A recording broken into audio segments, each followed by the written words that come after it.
Call this hearing of the Archaeological Review Committee of February 26, 2026 to order. May we have the roll call, please? Member Treese, Present. Chair Eck, Present. Member Bexel. Present. Chair, you have a quorum. Thank you. Just barely. Agenda. Are you square with the agenda? Anything to change on it? No change on the check. All right, committee, what are your thoughts?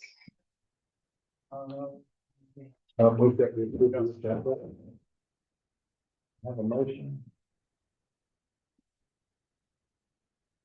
Move to approve the agenda. Remove. Oh, second, sorry. Moved and seconded. All in favor signify by saying aye. Aye. Motion carries. 3-0.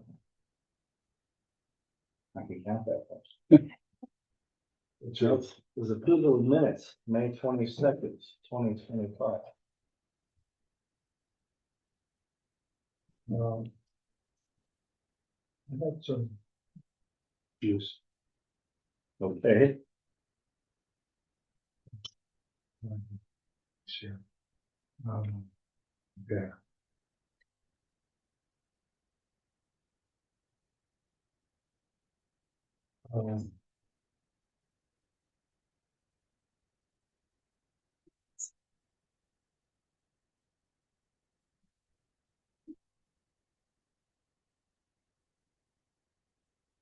For those gender issues, when we were describing a particular case, an architect started as a he and became a she, and I don't think that was intentional. Not an architect, an archaeologist, yes.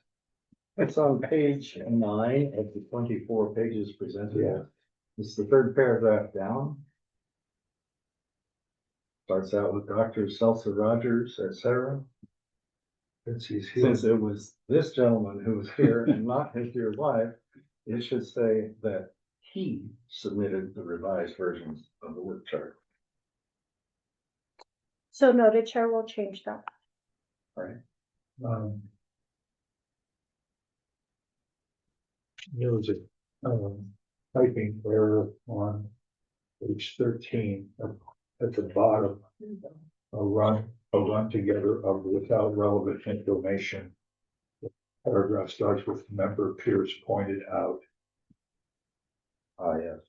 It's the middle line of that paragraph. Yeah. Without relevant information is run together.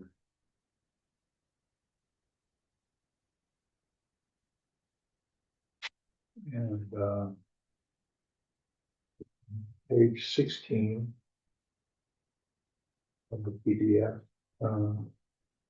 Member Pierce asked if there's certainty that the FAA does not have jurisdiction or possibly some other agency, and then Mr. Durant states that they need to meet FDA regulations. So I think we're talking FAA. I think this is regarding the airport. I don't think it would have the FDA involvement in that. Right. So that's paragraph 3, paragraph 4 on page 16. The reference to the FDA in the 4th paragraph is incorrect. Make it FAA. Okay. And on page 17, let's see, 1, 2, 3, 4, 5, 6, 7, 8 paragraph down. Chair X said my main concern, maybe he did say that way, but we may not want to write it that way. I would suggest one main would work. Yes. Fix the English, or what approximates English.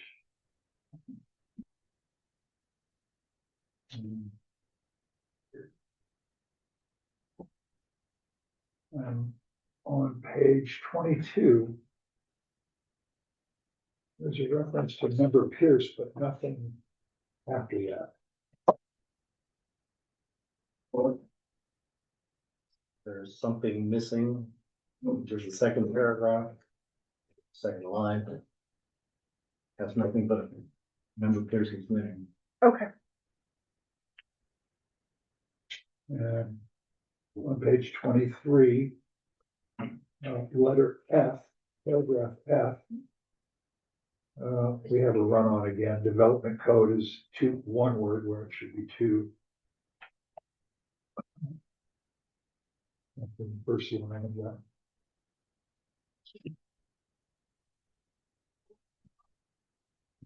That. Oh. Drafted. Member Beckton? As a general comment, I just felt like these were, just a mishmash of like, what's the point of these, but I didn't. Other than to note that we voted, who seconded and what the vote was, but, I did find one thing. On page 4, in the middle of that big paragraph, it just stopped making sense to me. So now Pulte Homes is in litigation with Santa Fe Architect and Engineering. I don't know if that's a firm, or if it is, then maybe architect and engineering need to be capitalized. And then with this other issue, they're not mitigating the acequia. So, since I was at this meeting, I know what it should say. What the idea is that they're not mitigating the damage that they did or the destruction that they did of the acequia. And I just don't know why we can't say that in plain English as opposed to this kind of, Verbose. yeah. So that's all I have. Comment more than a. And I would like to strongly echo the point about mishmash, and I want to ask one unkind question first. Does AI have anything to do with the production of this document? We are now using a Minutes Consulting, and we send them our YouTube and they produce this record for us. Yes. And how, Yeah. and how that is done, I couldn't say if it was done AI or not, but it's taking the information. You're not getting your money's worth. Yes, sir. Period. And they'll hear that on the next recording, yes? Yes. Page 2.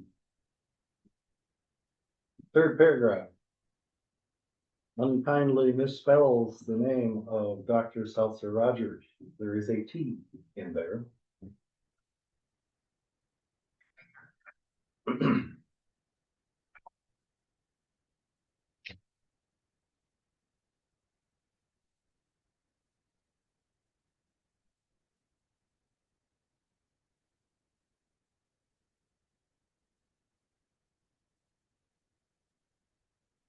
Page 6. The sixth paragraph. Well, 7, I guess. It's the big one.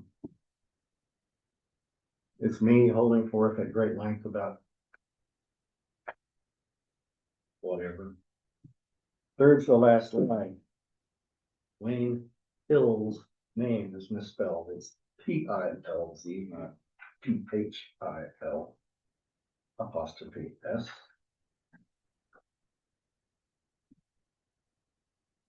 Since it ends in a Z, it should be Pills apostrophe so that it reads without having to stand on one's head.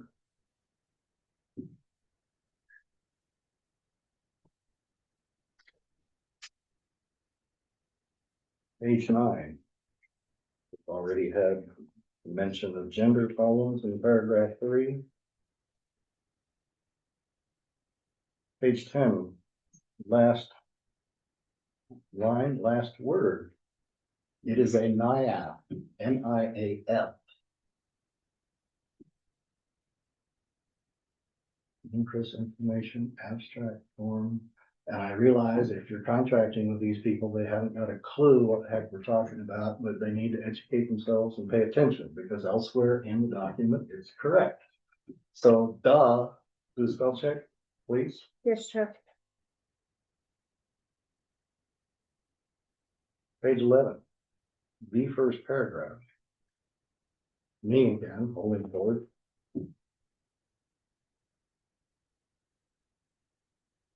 the last sentence of that paragraph is clearly not a complete thought, and it does not convey the discussion at the time. It's a statement, but it's not relevant.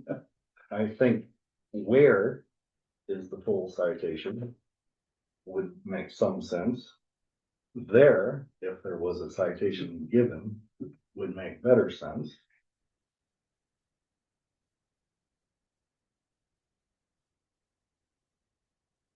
Thank you, Member Trace, for noticing all these things that I didn't notice. Unlike me, but I think I was sneezing too much at the time. Page 18. Fourth paragraph, fourth line.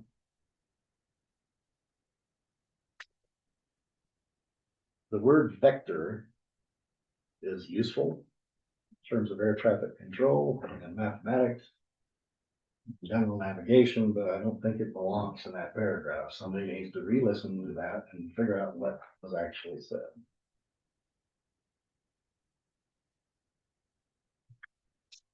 Page 19. Seventh paragraph. Naiad again appears instead of NIAF. It must be an F, as it means nothing. Page 22. First paragraph. Ditto. Naiad equals NIAF. Fix it now and forever, and if I ever see it again, I want you to fire your consultant. Thank you. That is all. Thank you.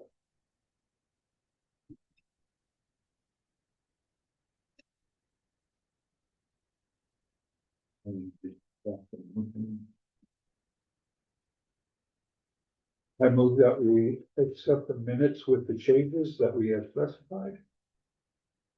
Second. Moved and seconded, all in favor signify by saying aye. Aye. Motion carries 3-0. Matters from the floor. Easy Fiber and Shawna Environmental Research and Consulting LLC discuss the proposed citywide fiber optic project. Sir, you skipped over the second minutes that were on the agenda for October 14th, 2025. Since I do not possess them, I didn't notice that they were not there. And didn't notice they were on the agenda. So Ken's Valley? It's not in your packet? No, ma'am. Okay. So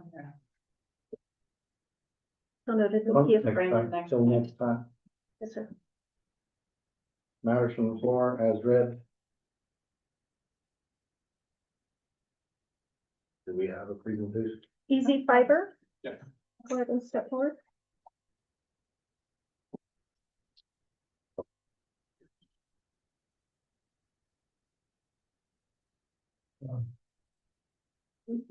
Yeah, somebody interviews, this person. I don't know. Oh, excuse us. Oh. This is Amanda Mather, and she is potentially seeking to be on the ARC committee. And she is going to put in for the hearing, just kind of see how it all works here while Okay. her application is pending. Okay. She's actually an archaeologist. Not at all. Yeah. It starts with ARCH. All right. All right, hi, we're back. Oh, To talk more about, after our last meeting, we just started working on the overall plan that we had discussed last time, and we wanted to talk to you a little bit more about it today. Veronica's gonna present our proposal, and I'm gonna hand out. Here's the one. First, let's introduce Richard and Aaron, who are here from Easy Fiber. Thank you, members. Thank you, Chair, again for your time today. We appreciate it.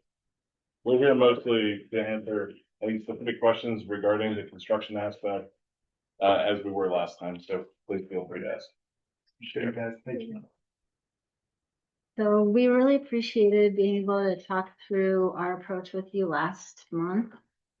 And like Brenda said, we're working on the overall plan, which we plan on submitting next month in March, along with a detailed plan for our first area that we've identified, which is on your map. This area is fiber distribution area 8. It's roughly south of Rodeo Road and north of I-25, west of St. Francis. And so last time, you know, we listened to your concerns about the volume of data that you might be expecting for such a project. And this area here, our first area, represents the largest area we would propose doing, like we mentioned before. And before we presented our methodology on how we selected the location and size of these areas. And if you recall, compared to the rest of the city, this area has a rather low probability for encountering buried cultural deposits. And not many previously known resources have been identified there, although some have been.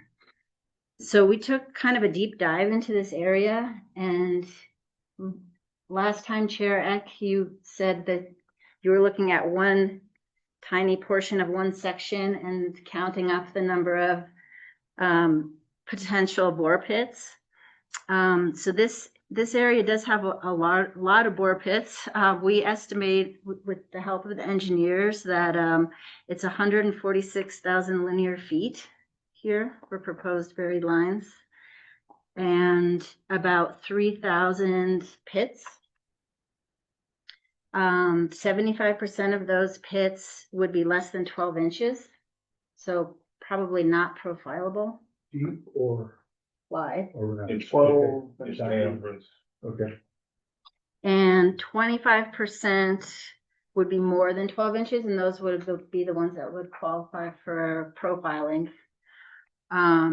So when you do the math on that, it's about 750 large pits. So we were trying to think how to approach an area like this. And we'd like to, bless you. Pardon me. Yeah, that's even, Chair. Yeah. Yeah. I haven't taken as much of that crap as I can possibly tolerate, so. I do beg your pardon. So we would like to discuss the possibility of doing a creative mitigation strategy here. And what we've been thinking about is how can we profile a sample of this area, for example, and take the resources that we would have used to do the whole sample, 750 or 3,000 pits, and take that and use it creatively to help contribute to the archaeological record in Santa Fe in a way that might be more useful, assuming that most of these pits would be sterile. So that's something we'd like to see if you'd be amenable to discussing. Our approach would be to take a sample of this, whether it's 10% or 20%, to do the profiles, and then do a brief geomorphological report on that sample, and then also do a creative mitigation piece that consists of survey and updates to the New Mexico Central Railroad. And there's an old road segment from Agua Fria to Galisteo that goes through a portion of this area as well. So we would like to propose that those three things together would constitute our creative mitigation for this area. So what that would look like specifically we would take our sample, and it would be a judgmental sample, and it would be sort of based on soil type. We brought in the NRCS data here, and it seems like there's about 12 soil units in this area, and they range from 0.3% to just over 50% of this area. And we would choose a sample to cover every soil type if possible, depending on the placement of these bore pits and handholds. And we understand that this level of the NRCS data may not be accurate, so we would then analyze our soil samples and prepare a geomorphological report of this area to try to refine the NRCS data if possible, and also to try to relate it to the likelihood of encountering cultural buried deposits in this area. So that would be one piece. And then the other part of the creative mitigation would be to conduct kind of a survey where possible. On your map, you can see there's 2 segments of the New Mexico Railroad alignment that have been previously documented. And we would update those segments and see if we can find segments in between or to the north there. And we would also, there's on the bottom left, there's a little segment of an old road. We could try to see if we could, using, historic maps and also on the ground surveys, see if we have any more of that road that we could update. And also we'd provide a historic context in the final monitoring report for this segment, for this area. And in addition, since we would, even with a sample, we would still have a very large amount of profiles and a larger report for you guys. We're going to try to develop a reader-friendly monitoring report template that sort of has a tabular approach to by bore pit. We haven't done that yet, but we thought maybe we could try to do that, something like that. So that's our proposal. And of course, we would refine it in next month's submission, but we just wanted to see if this was even a possibility, and what you guys thought about it. City members. Member Bucker.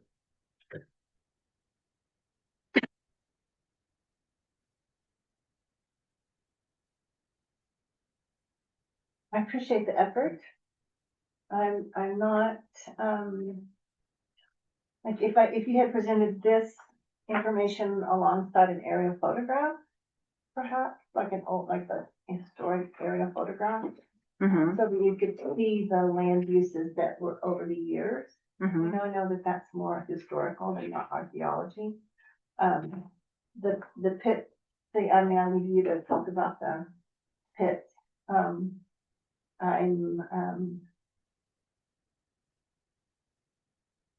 I can't really say that I mean, it's such a big, when you say 3,000, I think, oh my gosh. Yeah. That it's like, yes, please, let's figure this out. So I would say yes. And it's just like when you get a variance from the city and they say, and this doesn't let your neighbor do the same thing. So don't think this is, carte blanche. It's just for this particular thing. And so that was another Mm-hmm. place where my brain was like, yeah, okay, maybe for this section. And Yeah. so, This Mhm, was you know, just only tailored looking for for this this section. yeah. And also that level of detail you're requesting would be in our submission next month. Yeah. Yeah, for the aerials and all the Mhm, historical yeah. stuff, I figured, yeah. So I'm certainly amenable to it, just the sheer volume of this work in this situation. Yeah. Thank you. Astute observations. Member Trees? I think to say, that you would take a sampling of 10% or 20%. I'm not sure how, that would have to be distributed pretty widely. Yeah. And I think that as you're, I'm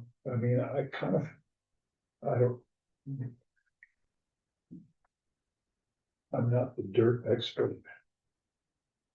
But That doesn't come to standing things up on it. and making yeah, it stay. exactly. Will this hold? Can I compact it? Yeah. I kind of feel like you're gonna have to look at a lot of them anyway. You may not have to report on all of them, but you're gonna have to look at all of them. And you go, oh, that one's different, let's report that one.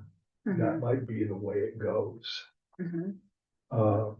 And maybe that's what's in your mind, I don't know, but, you know, when I hear something like, well, do a percentage, like you could do a percentage all in one little subsection and say. We were thinking about organizing it by soil type. Which is spread out through the whole area. It's Mhm. kind of hard to see here because it's just different colors. There's no legend, but yeah, I think that's something we would really have to think about carefully for our next submittal, exactly how the judgmental sample would lay out to make sure that we're covering all the different areas. And logistically also how that would work, you know, if we're going out for a day monitoring and they're just in one small area, right? So we'll need to kind of talk to Easy more and lay out a real strategy for that sample. And I think from the engineering perspective, the nice thing is that the distribution of pits that would qualify for monitoring are pretty evenly distributed throughout the architecture, just by basis of the architecture itself.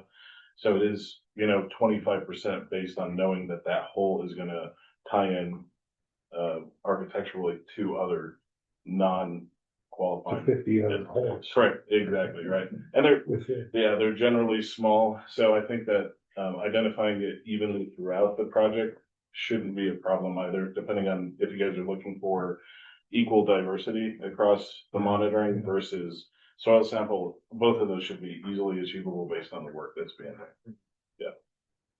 if that makes sense, if I'm understanding Yeah, the request correctly. yeah. Um,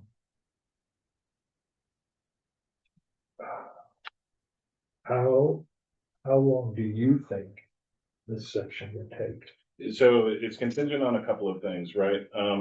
One of the things that Chama and Easy have been working through is the speed of construction is entirely contingent upon the pace and crewing that we have, right? So depending on how many monitors we will have working with us and how much needs to be monitored per run will dictate how many crews we can appropriately staff to keep them going.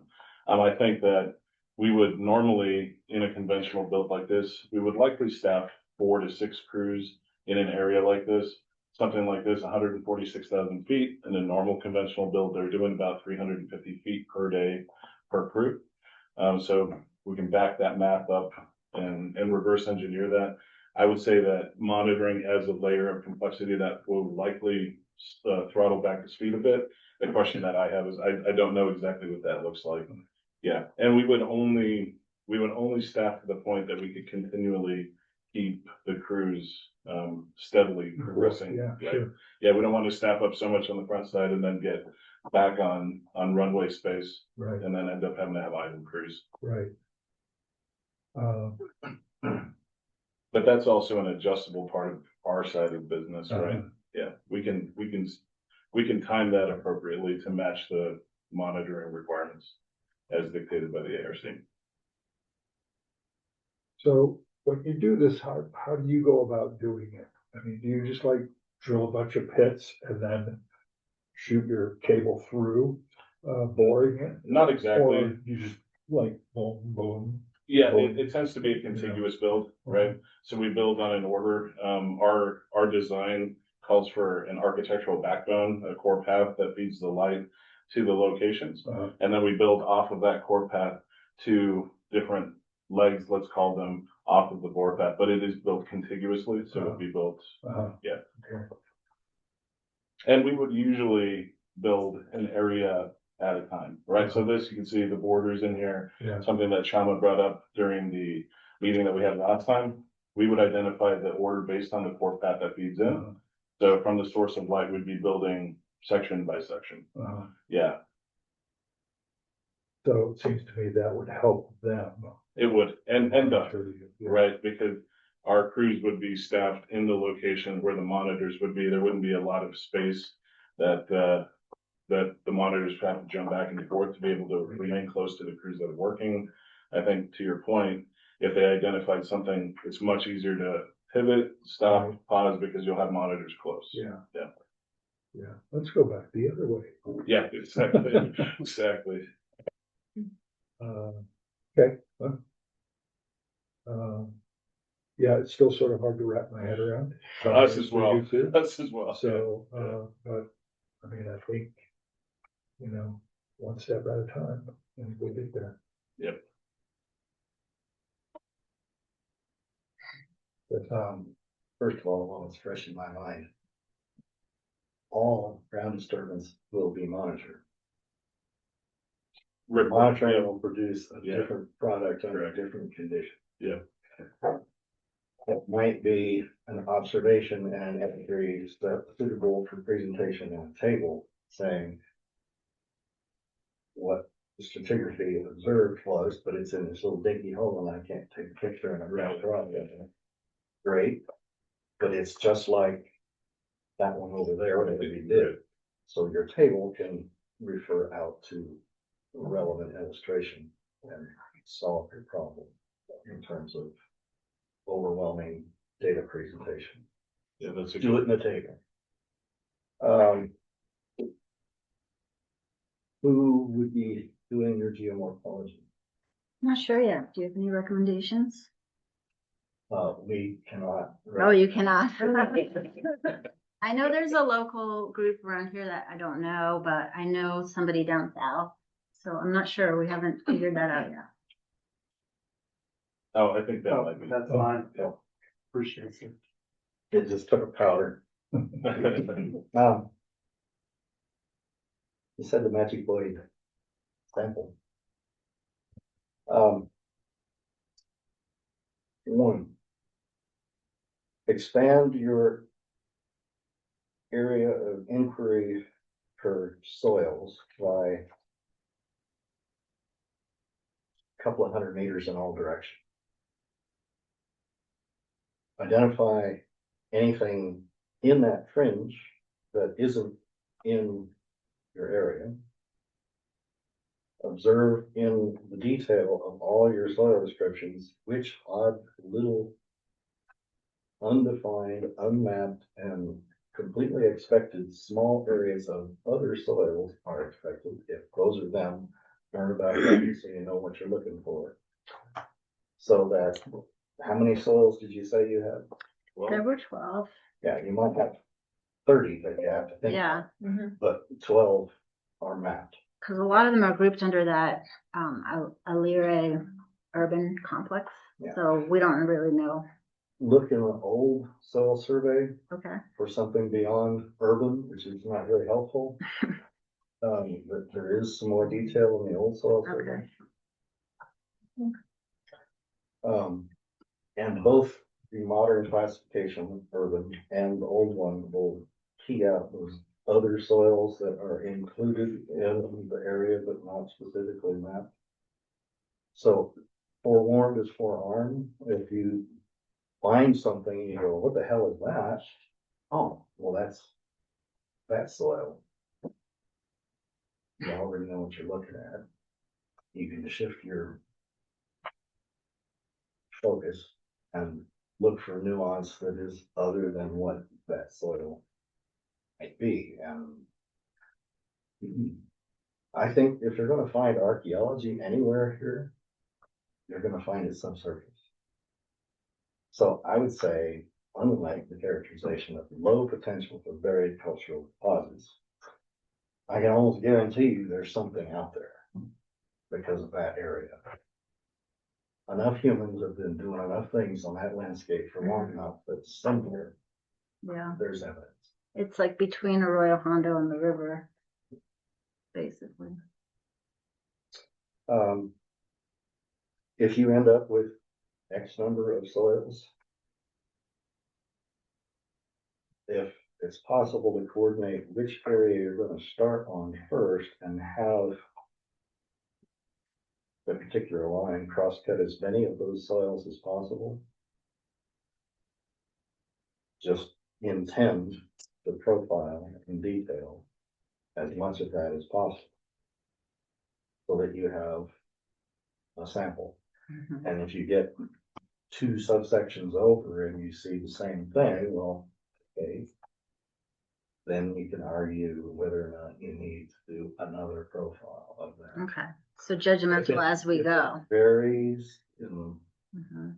depth of stratigraphy. I would submit that you should probably have another profile. If it's same, well, okay. If it's 30 centimeters of this and 80 centimeters of that, and then you hit Caliche, and that's over 90% of the area. Okay. Don't knock yourself out profiling a bunch of extra stuff. Do what you need. But cover all variability. Mhm. And if you can get to the point where you have a good profile of each and every one of the soils, and you feel like you can actually recognize in your profile characteristics that are said to apply to that soil, I think your problem becomes much smaller. And you could find yourself within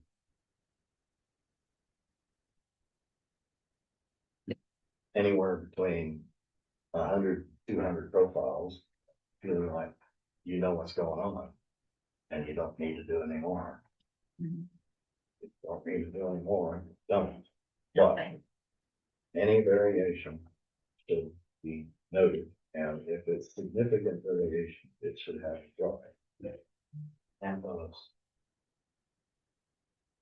Chair, members, one question for me is a layman. Is there something that, in your experience in the past, that a crew that's operating the drill, doing the work, would be able to spot visually if they were performing excavation on a location, that would be able to, we could have Chama consult with them, trigger them, and then they could say, if you see this variability in the soil type, if it's color or, type, that they could raise their hand, get monitoring out to capture it as.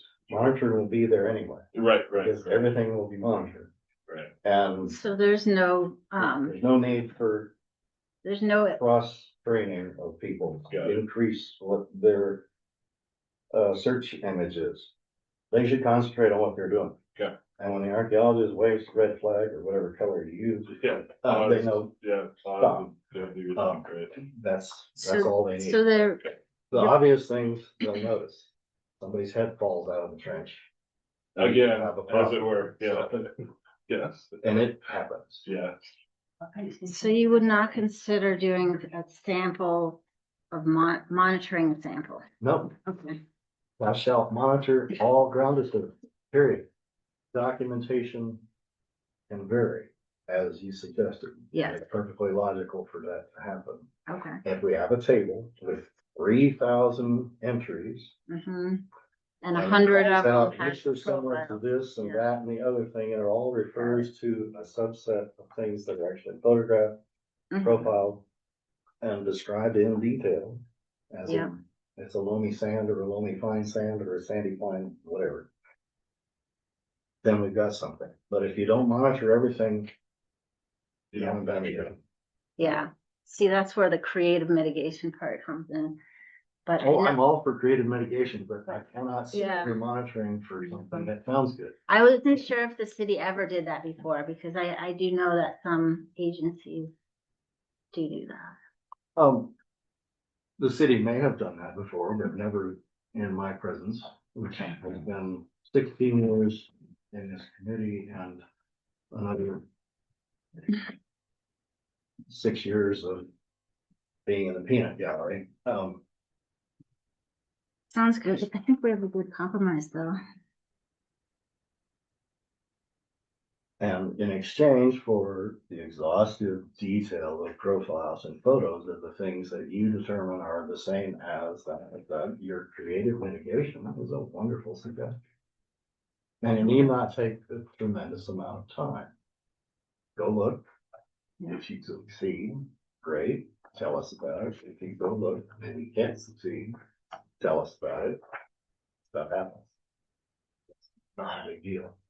I suspect you will have a hard time finding continuations of that old road because of all the other stuff that's happening. Yeah. And as far as the railroad goes, anything you can do will be a help.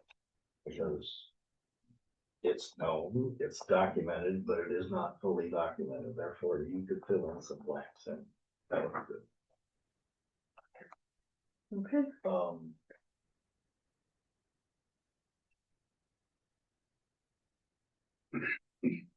I think that's all.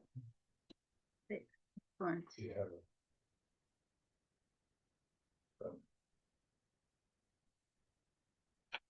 Thank you, Chair.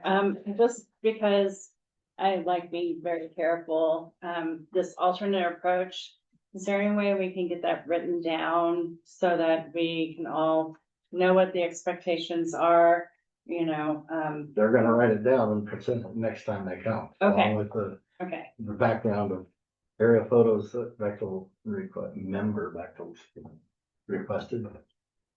You can call me X, but you have to call her. Or Matt, whichever is appropriate. okay, so I just wanted to be sure. Thank you. No, I rely on our contractors who are going to be the presenters to do all that work. Okay, yeah, I wasn't implying it would be us, but I just want to make sure. Yeah. There's no questions as to what the approach is gonna be in the field. Because when a plan is presented and we are in agreement, we find ourselves able to give a consensus, then we can go forward. Unless, of course, it comes to us as a case, in which case we'll get into the weeds and everybody will dig into it. But at present, it seems like it's going to come as matters from the floor, at least for the foreseeable future. I think it's gonna be a case next Yeah, I month. think so, yep. We're hoping that the plan will be part of the case proposal. Next time. Next time. Correct. March 10th. Okay. Great, thank you. All right. I think we're also next on the agenda. Mammoths, mastodons, billion dudes. That would be cool. Even older. He's an optimist. Okay.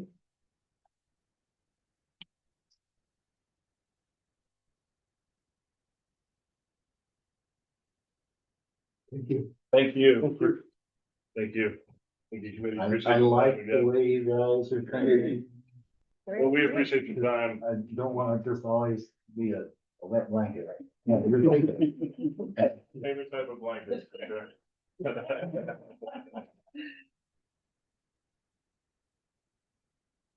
We're next on the agenda. Yeah. Are you? Today, Yeah.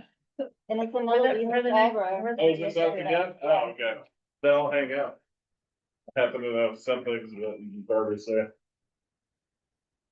There being no old business, so we'll move on to new business. Case number 2026-11948. Tama Environmental Research and Consulting, agent for Easy Fiber, applicant requests approval of an archaeological monitoring plan for approximately 1,110 feet of subsurface fiber optic line at 1790 St. Michael Drive in the suburban archaeological review district. Thank you for your staff report. Amanda, anything to add to that? No, Chair. Thank you, ma'am.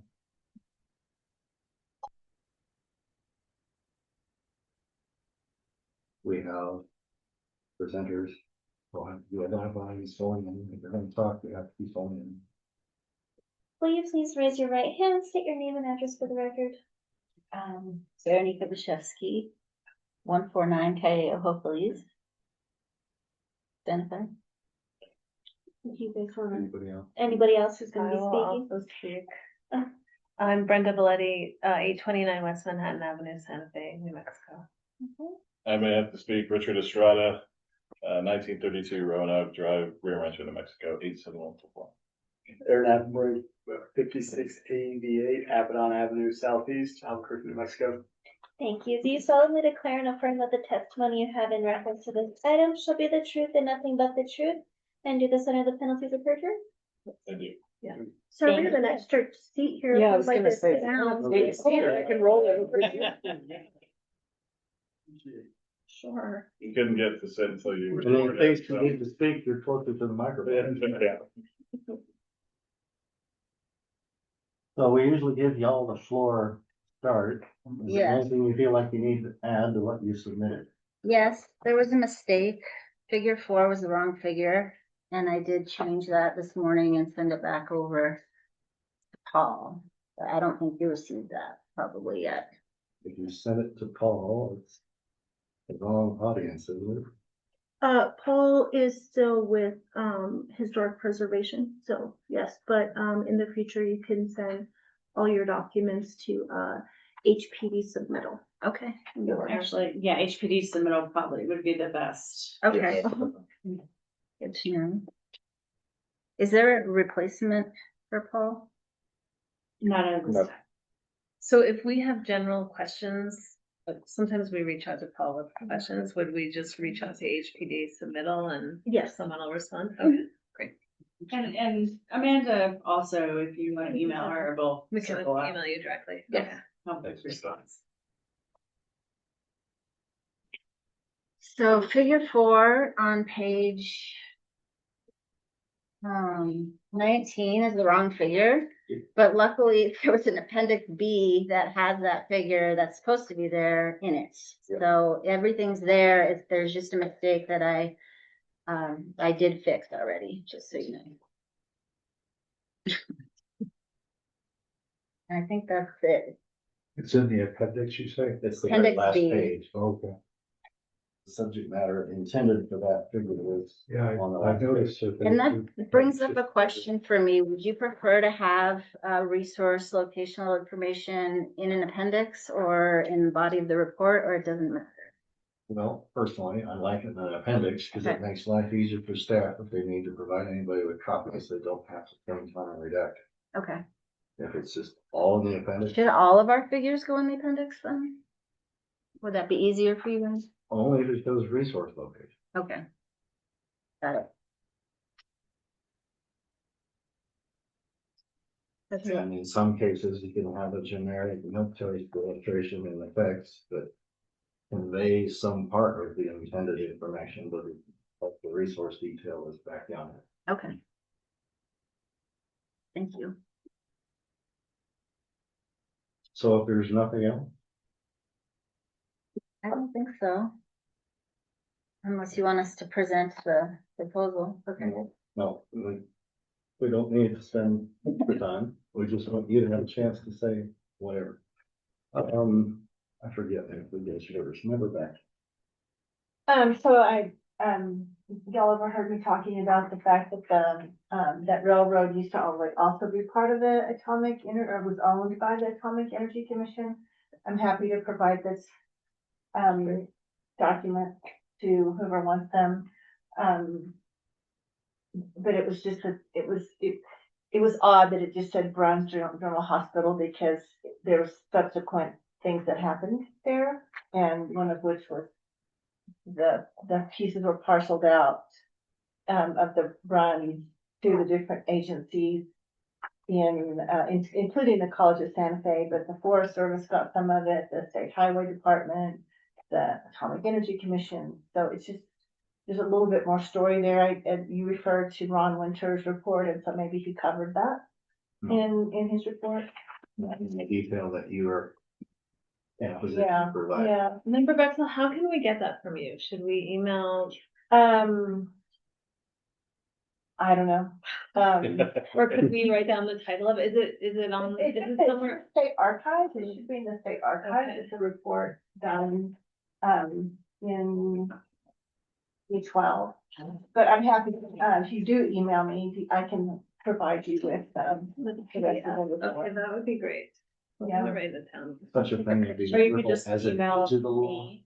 item that you could distribute. I'm happy to give it to the city of Santa Fe, to Heather, or to Take a picture. HPD submittal. Seems like a black hole to Yeah, me, you but. can email me. No. Say that. It's just that I don't often get the response I want, but nothing to do with that email address. The other things on page 25, the orientation confused me the way the north arrow, because I guess it's the bottom one, figure 9, north is not up. And so I was trying to twist it so that it would orient the same. So St. Michael's is not, east, East, west. west. And or it is east west, Yeah, but it the is. other one is not, or I don't know which way it goes. That's why I think it's north of that, on figure 9. well, then figure 8 is wrong. One of them is not. Figure 8 looks correct, because the grant boundary does run north-south. Figure 9 is tweaked a little bit by maybe only 10 degrees, but it's not north as depicted. So it's just enough off because of the way that St. Mike's goes across, This is, and then the arroyo goes across, and then the train tracks go across, and so my brain couldn't compute. Yeah, and then Mhm. like the location of Llano Street. Is that what we want, the location of Llano Street? It's Fifth Street. And that's the other, Purple map, is it? it's actually Fifth Street that they're on, and Fifth Street's not there on many of these maps. Okay.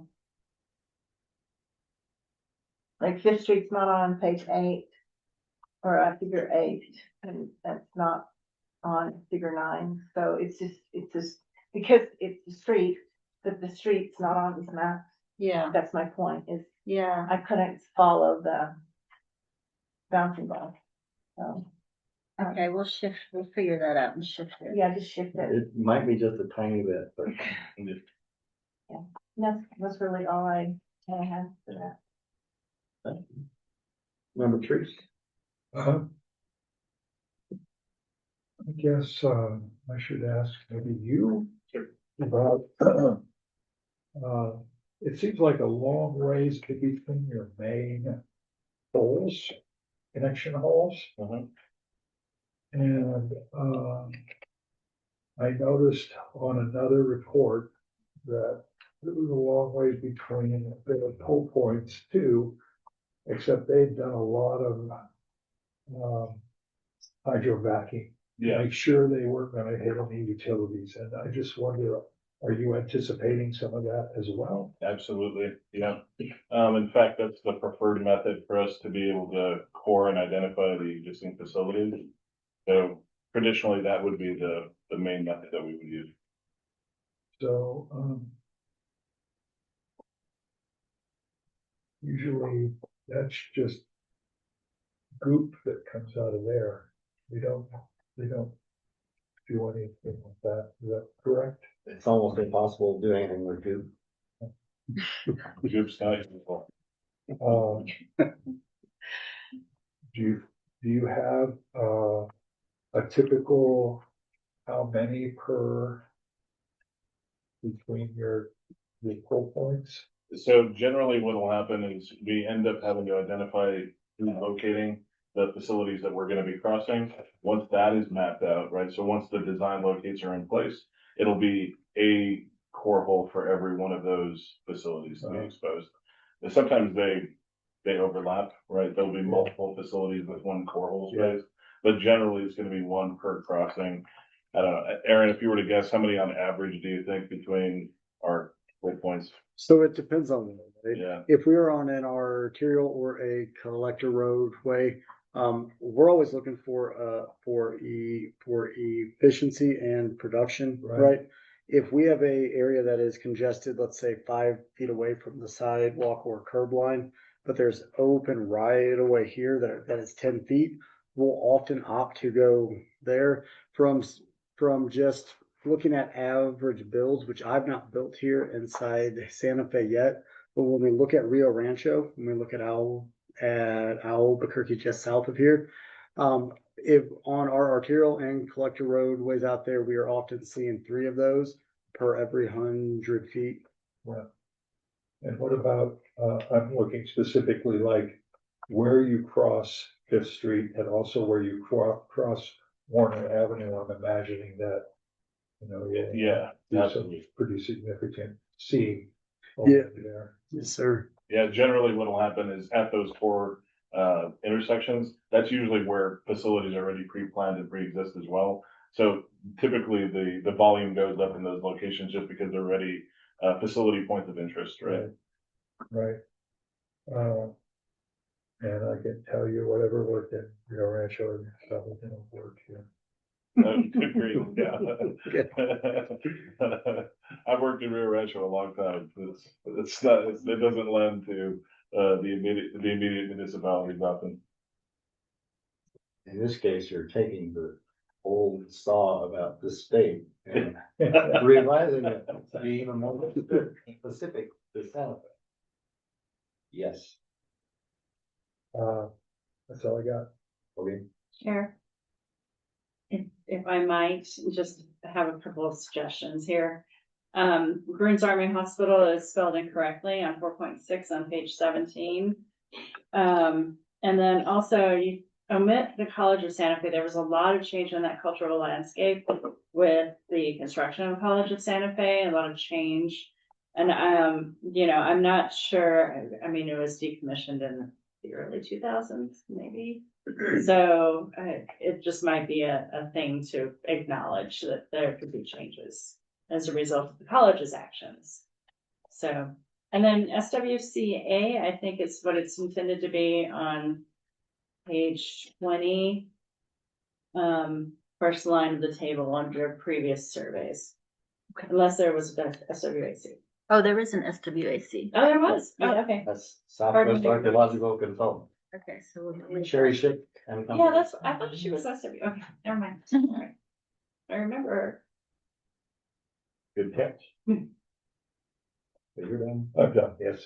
Okay. Time for the pedantic one. Title page. City of Santa Fe does not issue permits to do archaeological work. The state issues permits to do archaeological work, therefore mention of the fact that you're listed with the city of Santa Fe should specifically say that we're listed with the city of Santa Fe. Got a permit. Sure. Page 1. This paragraph. It ends with an incomplete statement. Handful and approximate ore pit locations are depicted on appendix. Specified. Okay. I think it's both in figure 3 and Figure appendix 3, right? A, Mhm. but you said that earlier, but you say it again, Okay, or you referred to them earlier. In this page, you're talking about the locations that fill out that reference. okay. Mhm. Page 5. Your first reference, Folks, 1975, does not appear in the reference that's cited as I received. Okay, I don't understand page 1. Sorry. I'm getting the, Page 9 on the PDF. page 1, I don't see an incomplete sentence. Paragraph, that ends in appendix. Like it's the last paragraph. Oh, okay, second to last paragraph. Okay, got it, sorry. I just wanted to do that. And the next one is folks is not in the references. Okay, got it. Third paragraph. If one uses botanical names, they should be italicized. Right. Unless you're going to anglicize them, then you don't have to italicize them.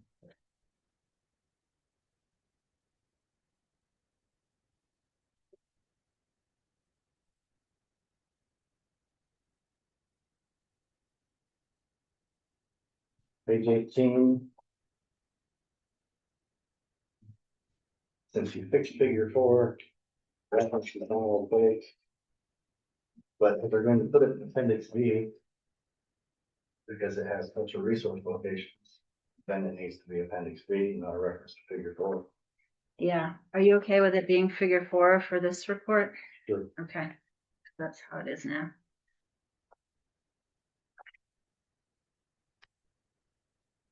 Nice. question just randomly? Yeah. So if that's the way that's gonna go, does figure 4 come out and everything else gets renamed or? Well, renumbered, In or the what? I think future. that's why she doesn't want to just disappear it. So for this one, I'll put the right figure in it, and it's going to show the information that normally would be presented in a packet. Yeah. But in future, that will be an appendix. Okay.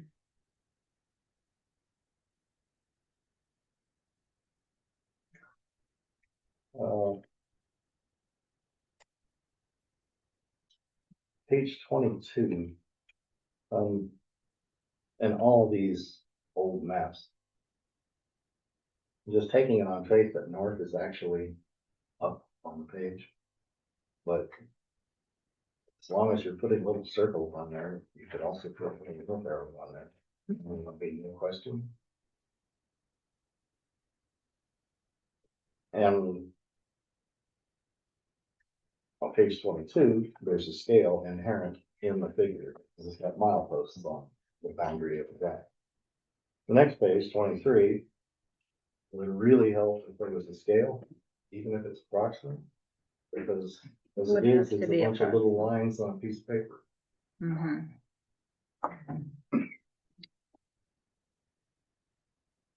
Page 24, ditto, rough scale would help. Page 25, figure 8, rough scale would help. Figure 9, rough scale would help. And we already had the discussion about the north arrow. The aerial photos. Just having spent part of my week looking at aerial photos. The real thing from USGS. They're often not presented north up. So the chance of aerial photos getting out of whack is high, so. If they're all north up, maybe you could just say that, otherwise, we're putting little red ovals on it, put a north arrow on it. Okay. Just to be sure. Page 27. Was the first place I noticed that Bruins was misspelled. Hmm. In some cases, it has an H floating in there, and it does not have one. So, do a spell check search on all variations of Bruins and get rid of the H. That's the second paragraph. Same paragraph, second to the last line. Base course. I'm pretty sure that's misspelled. It is course, but I think that the wrong course refers to a course of material. To its texture. Yes. Next paragraph. Is it not Arroyo de los Chamizos instead of Chamizos Arroyo? Couldn't it be both? Well, naming it what the USGS names it is the safest because that's what shows up on the map. Okay. Yeah, it can be both, but on the other hand, as we'll hear in a later case, anglicizing things is not necessarily a good idea. The Yankees have been doing it ever since they invaded. Okay. And I should know, I'm one of them.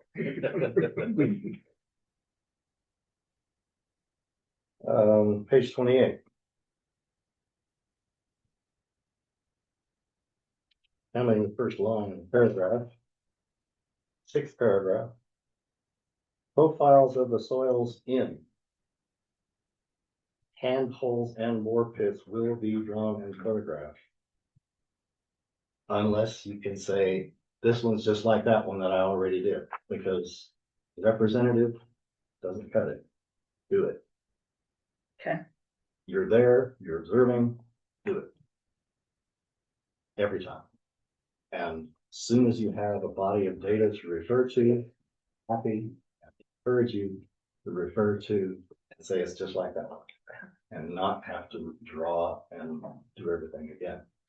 Because being pedantically redundant is not what we're after. Page 29.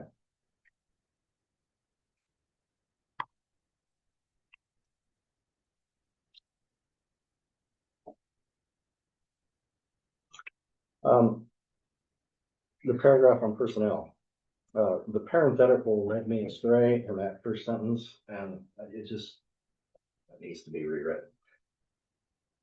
Okay. You can ditch the parenthetical.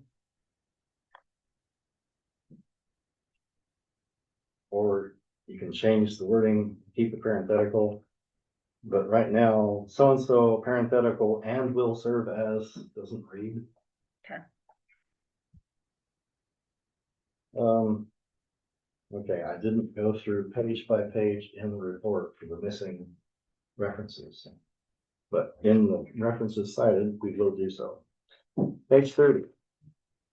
The reference to Alka Chronic is not in your references cited. You mentioned it in the text. Usually is.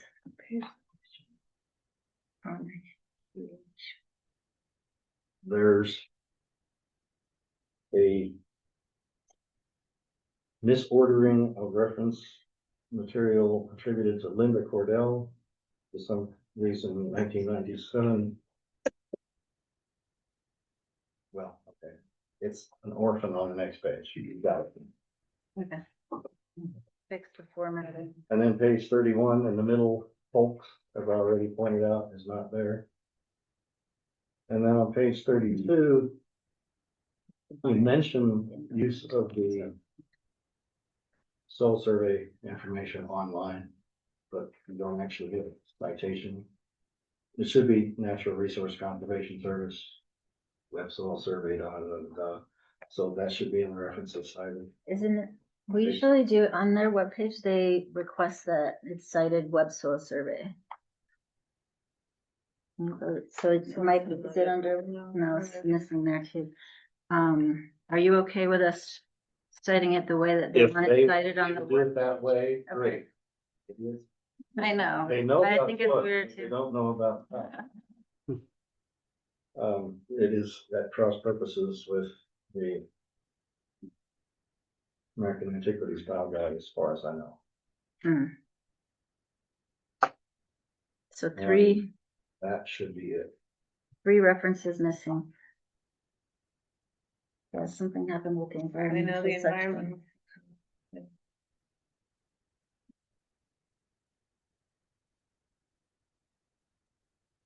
Draft motion. Move to approve with corrections. 2026-011-948. All right. That's all you have to say. Second. Moved and seconded. All in favor signify by saying aye. Aye. Motion carries 3-0. Next case, same presenters. Case number 2026-11949. Trauma Environmental Research and Consulting Agent for Ulysses Development Group applicant requests approval of an archaeological reconnaissance report for 6.2 acres of proposed ground disturbance at 4680 San Ignacio Road in the Suburban Archaeological Review District. Thank you for the staff report. Amanda, anything to change or add? No, Chuck. I have something to add, Chair. In research for a particular case, so the current airport location is the third location in the airport, but I believe that there was an airport in this area generally, and so I don't know if there was a relationship between these buildings and the airport, and I couldn't see it in the report. So just a nugget to research. Was probably the source of the first complaints to the city. Been having trouble with that noisy airport ever since we came to this country. Well, idiot, it was there before you built the house. Right. Duh. It's not probably, but worth thinking about, related. Okay. Amanda, one thing about your staff report.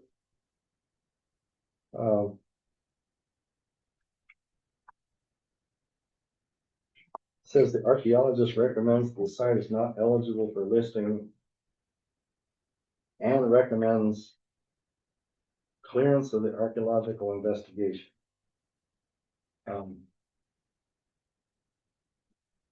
We approve permits for development, but we don't give clearances for archaeological investigation. It's an approval, perhaps would be a better word. And Okay. you use that word later, so. Okay, thank you, Chair. All right. You have the floor. Is there anything you need to add or wish to expound upon? I don't think we have anything to add. Do you have anything to add? Okay. Member Trees?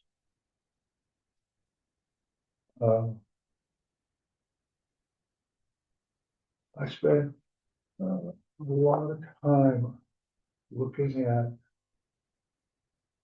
pictures and maps and orientations on roads and then your findings, and I couldn't make sense of any of it. As a remodeler, I would look at some of the things that you found and I go, there were a couple of different building episodes going on here, and especially with regard to the stuff that you found.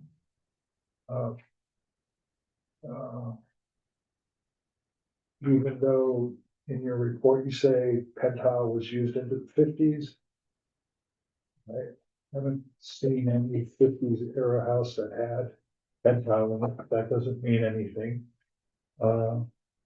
But I was just confused by that. It seemed like there needed to be more investigation on that piece of property. Both through the county resources to see, you know, you're not gonna find building permits but there should have been something somewhere that showed somebody was gonna knock down everything and clear it, I would think. And so if you had a set date for when that was demoed, you could go back and say, well, maybe there's some other pictures besides one from 1969.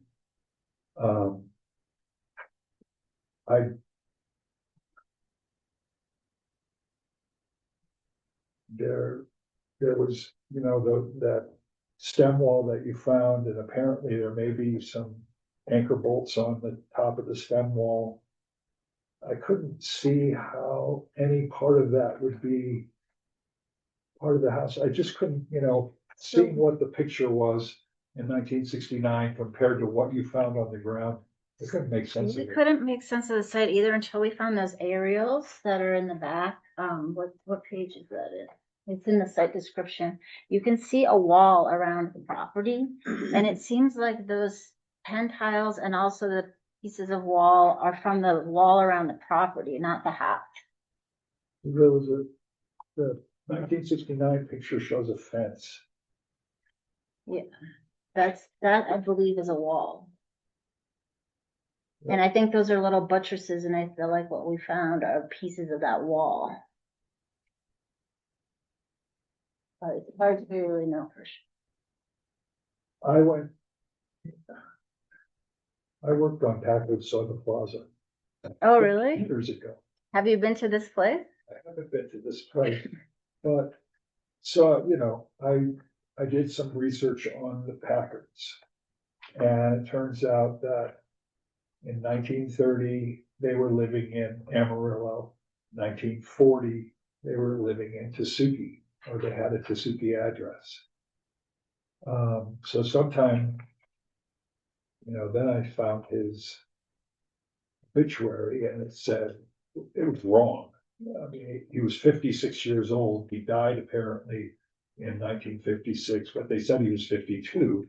And then they said he moved 18 years before. So sometime in the late 30s, he moved, the family moved to Santa Fe and lived in Tesuque. By 1942, when he registered for the draft in World War II, he was living out there, which they described as the Albuquerque Highway 5 miles southwest of Santa Fe. And in 1950 census, that address was listed as Agua Fria. So something had been there for a long time. And I just, you know, I was intrigued. I mean, what started me down that rabbit hole was your 3-inch cap. I know. I know, it's so weird. And then I saw that other orange thing over there. I go, what is that? What orange thing? There was another orange, I don't know, maybe it was somebody's thermos. I don't know. But there's an orange thing in the paper. Oh, that was our GPS. That was our GPS. Okay. A receiver. Yeah. So the 3-inch pipe would make sense if it was a wellhead. They had to have water up there. Was it two? It was probably somewhere where there was a septic system Mhm. that usually shows up by a nice set of weeds. I don't know how big that property was when they owned it, but it was certainly more than just that corner.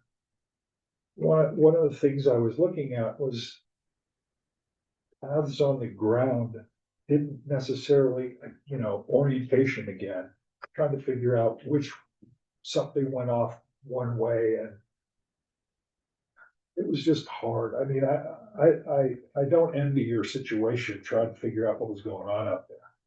But I feel like you should know more. That's just me. But I could not locate where the house would be with what's, with a picture of Cerritos Road and the 1969 picture. It didn't look like it. It looked like other properties had started to encroach on where their house might have been. I think on the right hand side on the 1969 aerial, Page, Half- please. page 34. 34? 34. It seems to us like looking at that aerial versus the aerial today, that there's a building that maybe encroached into the yard a little bit. But we believe our feature 1 was part of the foundation of the house.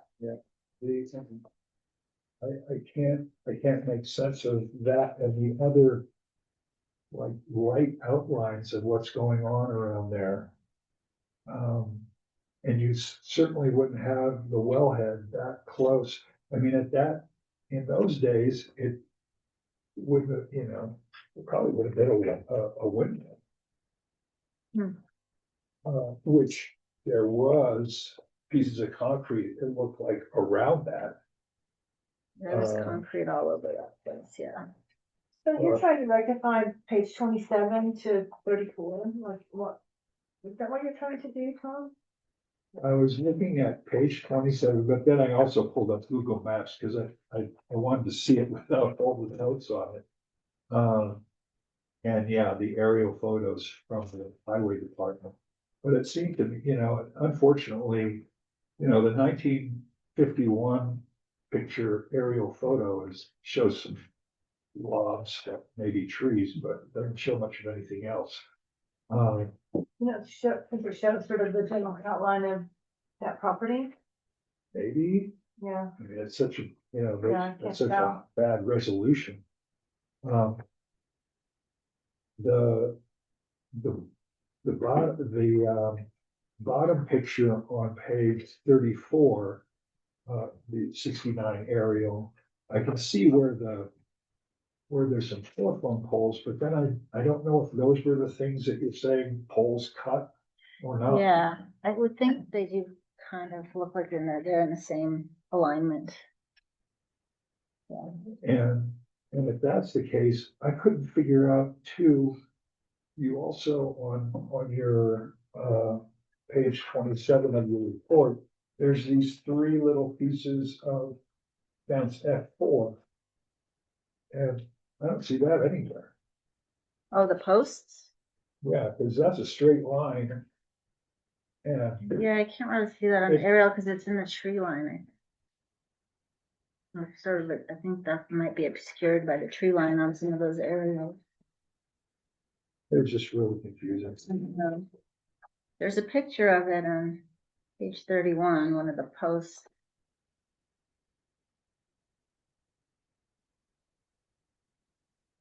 Yeah, But yeah, it was a head scratcher for us too. and, and, you know, I don't know if parcel, if that, you know, I guess you never really located a whole plat that just showed their original property. No. which is Brenda did go to unfortunate. the I went to the, county. yeah, I went The to the extent county. of any of it. With a less than wonderful experience. It was just a very confusing property history to try to work through by myself, and then with the county, you know, the people at the county spent a lot of time with me, and You it know, was very challenging. it used to be real nice when you could go in and open a folder Yeah. and go, oh yeah, that's it right there. And now you've got to go through this nonsense. Yeah. This is one place where I agree with you that the paper was much better. We were lucky because we had a plat that had a lot of information on it already. Yeah, recent plat that took us Mhm. back in the initial, you know, It actually into the has some night. references that you could follow. Yeah, Yeah, we and the followed peop- back, and then that's how we tried to keep doing it, was just following everybody back as far as we can go, but most things just ended up as a dead end. It's in an appendix.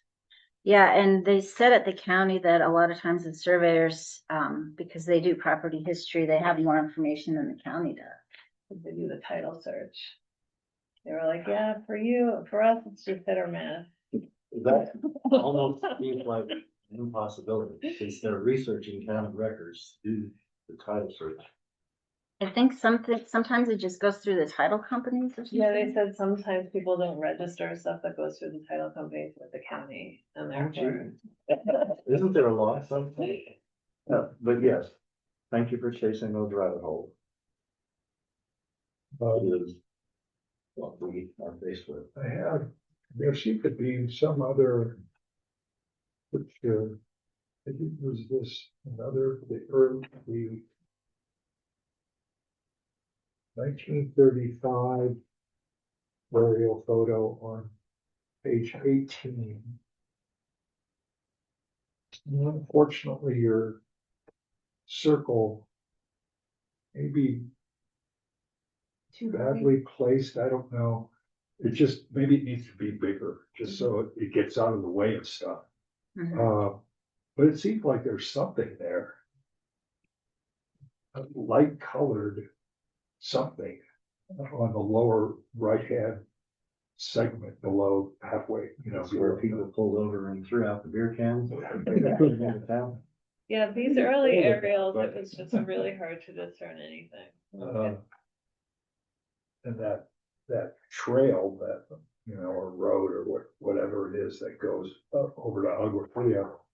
I mean, it seemed like there's a driveway or another light colored area that comes off of that goes toward those. It looks like an 8 or a B or something like that. I mean, it's just unfortunate we don't have very good. The plane was not holding steady. They didn't have anything. So, but, I just feel like I wanted more information, and maybe you tried to find it that wasn't there, but I don't know whether that's. I don't know. Well, I don't know how I go through this with my genealogy research too. Who is that guy? So, that's all I got. I can't really come to a point. I spent so much time. looking You at made these multiple things. points, but what it boils down to is you really want more information. Yeah. Which may or may not be available. Yeah, we wanted more information too. If you're done, I'm done. you had a shot. No, and I really didn't have that many, comments, I guess I was sort of just at the wall of like, oh, okay, but the Packard connection, I mean, they were important on the plaza for decades. And I guess that would be nice to know more about their family and not just sort of, oh, well, he really wasn't that important, so. All their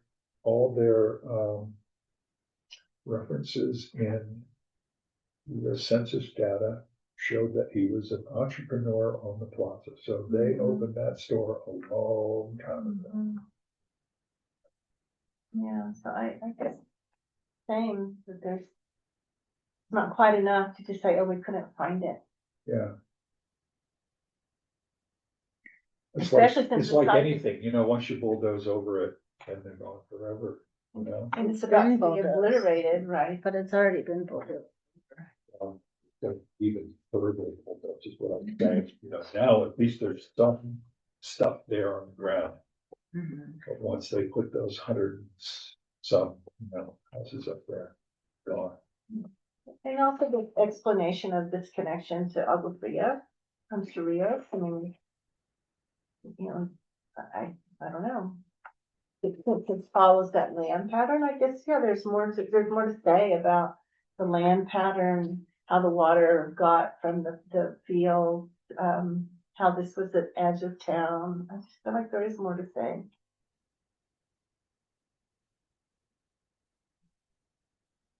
Since this is our shot. Yeah. Mhm. That's totally. Yeah.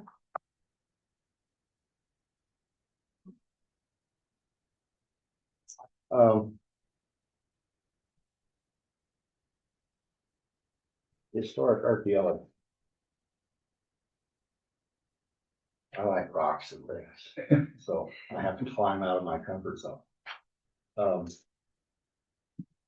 I really want to know more about the Japanese. I know. And under your state permit, you're allowed to dig testing under survey permit with certain limitations. Yeah. Why not? Is it attached to something that continues? What is it? Is it just there? Is it a buried time capsule with somebody's ashes in it? What the heck is it? Can we find out? Meanwhile, page 3 of the NIAD. Environmental setting. Is that was an F or a D? Mine has an F on it. 1, 2, 3, 4. Fifth line, it's the Panky, Panky Oh, yeah. urban land complex.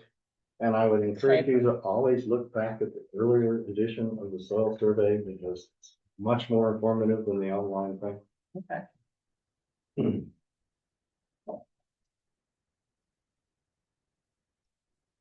Page 5 of the NIAD.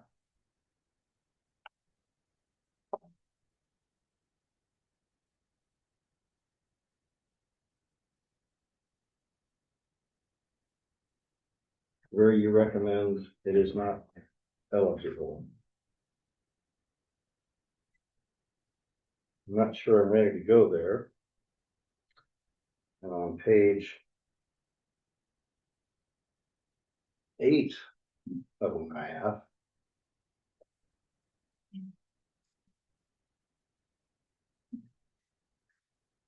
Subsurface deposits and artifacts are likely. Yeah. Septic system.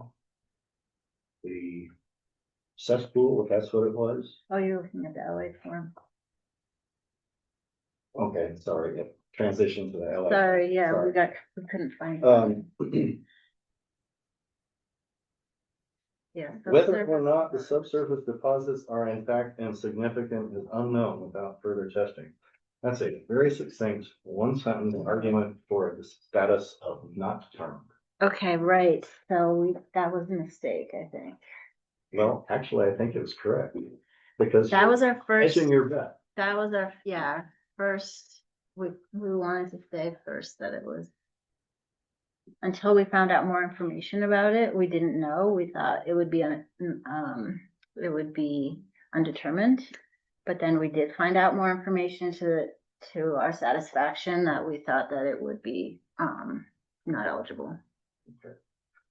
That was our Just to recommendation. be clear, you do not have to say what we think, Mhm. but we think as a group.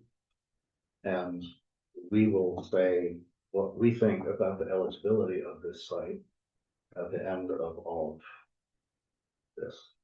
Yes, And I just wanted we to are give you our empowered by backstory. our status as committee members of the city of Santa Fe to make those determinations. Right. So, I just Hold want to that get, thought. I just want to give you a background on our thinking, because at first we didn't have enough information until then we did find information that for us that would make it not eligible. That, of course, it's your call in the end, but, that was our recommendation, and I think that LA form did not get revised properly. okay. Yeah.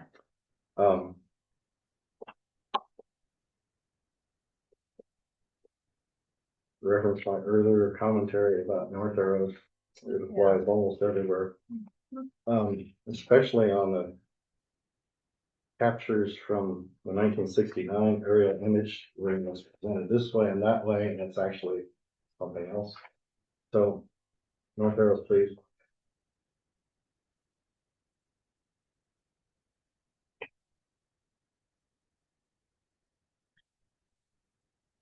Glossing over what's already been mentioned.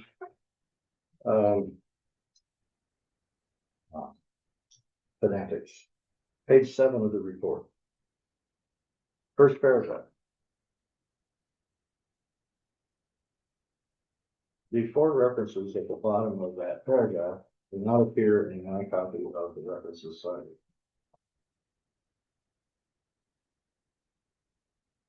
Second paragraph. Irwin Williams, 1973, does not appear in my copy of the references cited. Page 8, first paragraph. Elliott, 1998, does not appear in my version of the references cited. Second paragraph, last line. Pike, 2015, ditto, does not appear. Page 9, first paragraph, last line. Winters, 2009, in the references cited. Second paragraph, middle of paragraph, the reference to Lang and Scheik, or Schick in this case, is not in the references cited. Last line of that paragraph, me 2024, it is not in the references cited. It needs to be. Middle of the next paragraph, the reference to Okun is incomplete. It's Okun and Sullins 2019. That's at least what the reference is cited there. Next paragraph, the reference to Snow is not in the references cited.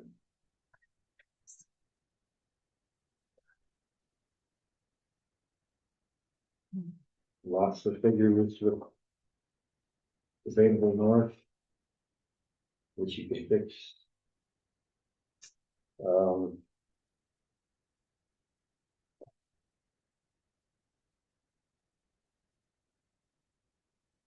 Page 34, we're in the two versions of the 69 aerial image I'm presenting. North Arrows, of course, but the aerial image as provided by NIMDOT, you ought to be able to derive some sort of scale from that. Either from the image itself, if there's metadata, which hopefully highway departments supply, or by reference to things visible in the image that you could go out and measure.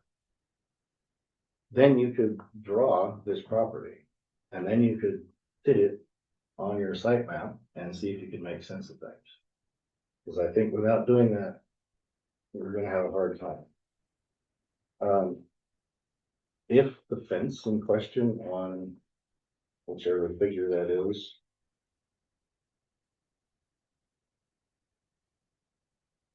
page 27, figure 12, the 4 fence posts. If that is indeed outside the walled perimeter, if you are correct, that that's a wall. That wall piece is not in C2. Next to the If you're post. correct that this is a wall. Oh, okay, sorry.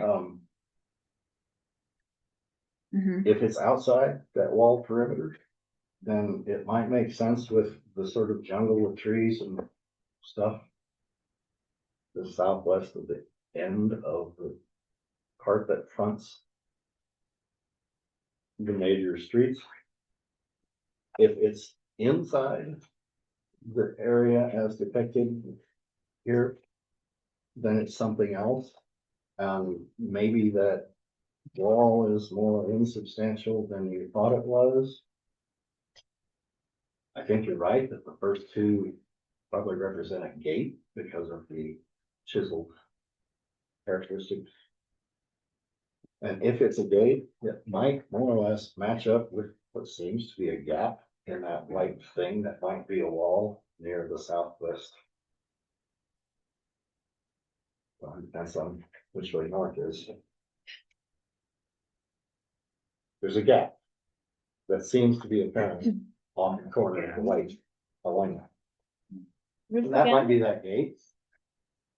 But I think it all starts with figuring out the scale of your aerial photos and then plunking the plan as given lately by this aerial photo onto the other things. Mhm. And then I think you'd be in a position to know more about how things may or may not match up. Because if your future one is indeed the house foundation, that implies that those wooden posts are nowhere near where I thought they were, given the dimensions of the house foundation. If it's a partial house foundation, that would be nice to know, because then maybe things could be rectified again. How big is the house? How does it match up with your feature? Does it match up with your feature, or is it something else? Is it some other construction that doesn't happen to appear in the aerial photo? I think we covered all the references cited. I have one more comment. One last thing. I really want you to go dig a hole around that pipe Okay. and be careful, because we don't know what's down there.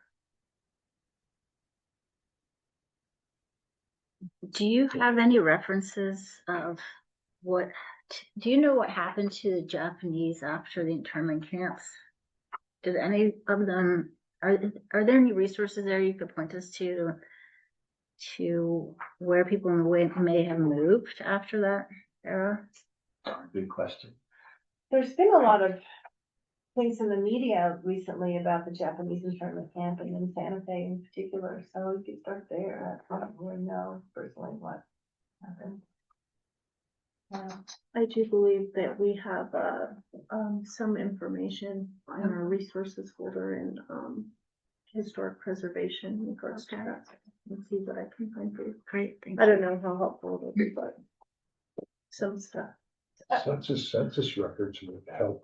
Sure they would, because if somebody became a resident, they would have been counted and peer records. Kind of doubt that a Japanese person did something on this specific spot. I think this thing came to us by a strange path. I disagree that it was stamped after its installation. It looks to me like it's factory marking. It's very, very precise. It's lined up, clear. It's not somebody with a hammer going ding marking thing. I think that Packard was the jeweler, right? Be a project, it could be an art project. Wow, here's another twist. Yeah. Back to the person that is associated with the site. So this was the first time I recognized what the site was on this, and no other place on this report do I see that outline. Like, it's not here on, and It's so, our survey area at the beginning.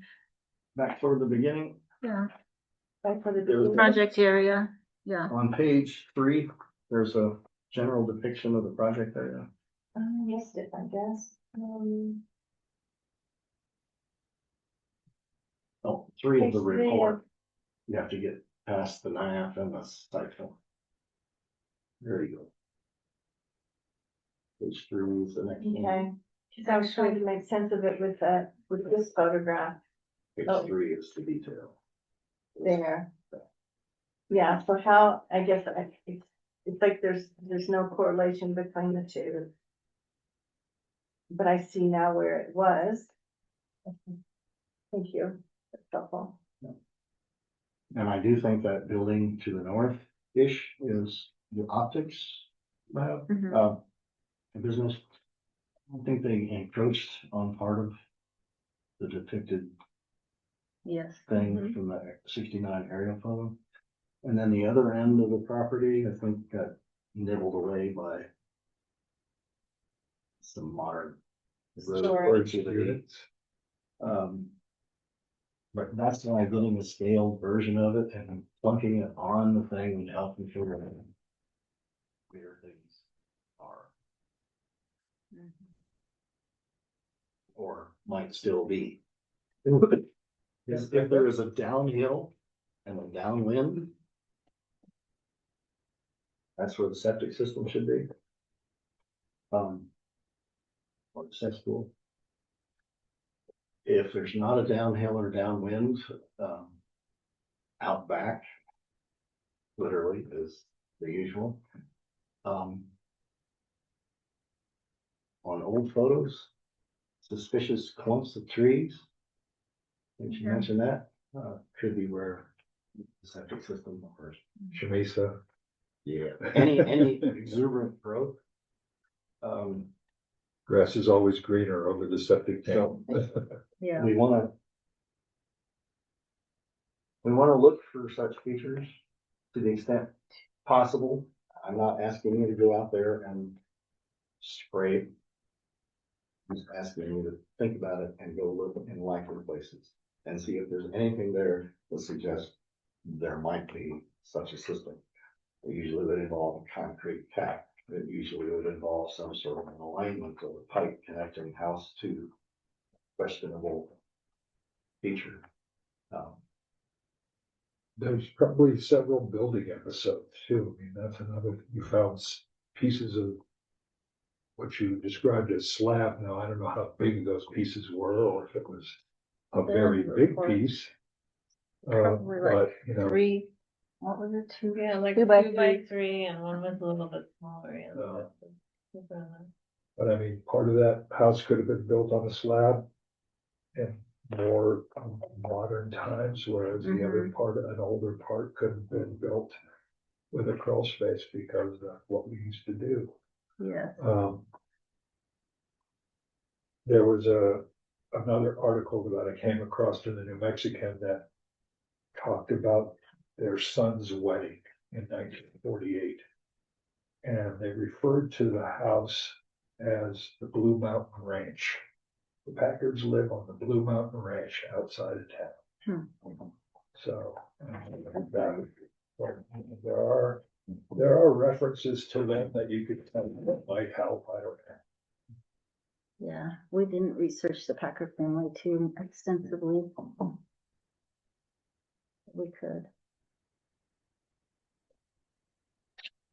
I know that one of the archaeologists that comes in here has somebody else do house research.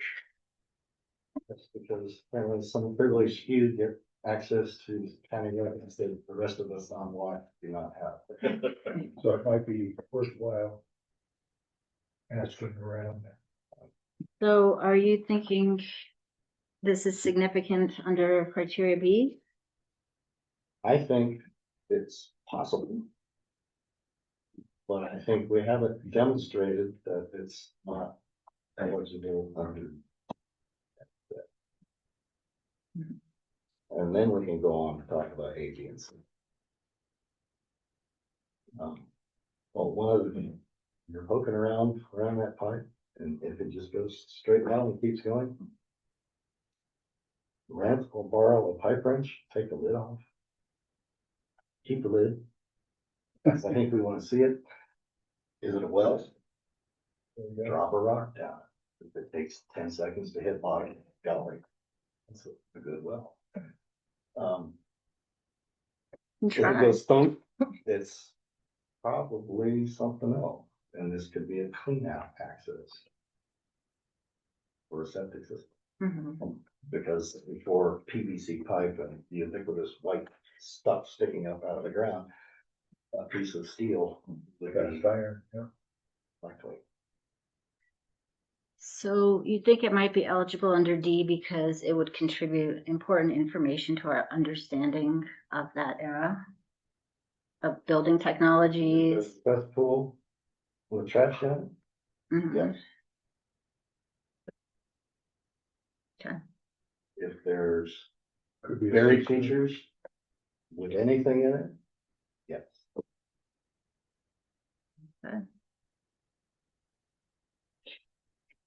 Because we don't have that much documentary evidence associated with the house, at least so far at this point. So I guess I could see that logic for D. So here's a decision point. We can make a motion with a whole bunch of caveats in it. Or we can make a motion just to postpone to a date certain that you think you can have the additional work done. Or you could just choose to withdraw it and bring it back when you feel like you've got the work done. At your convenience.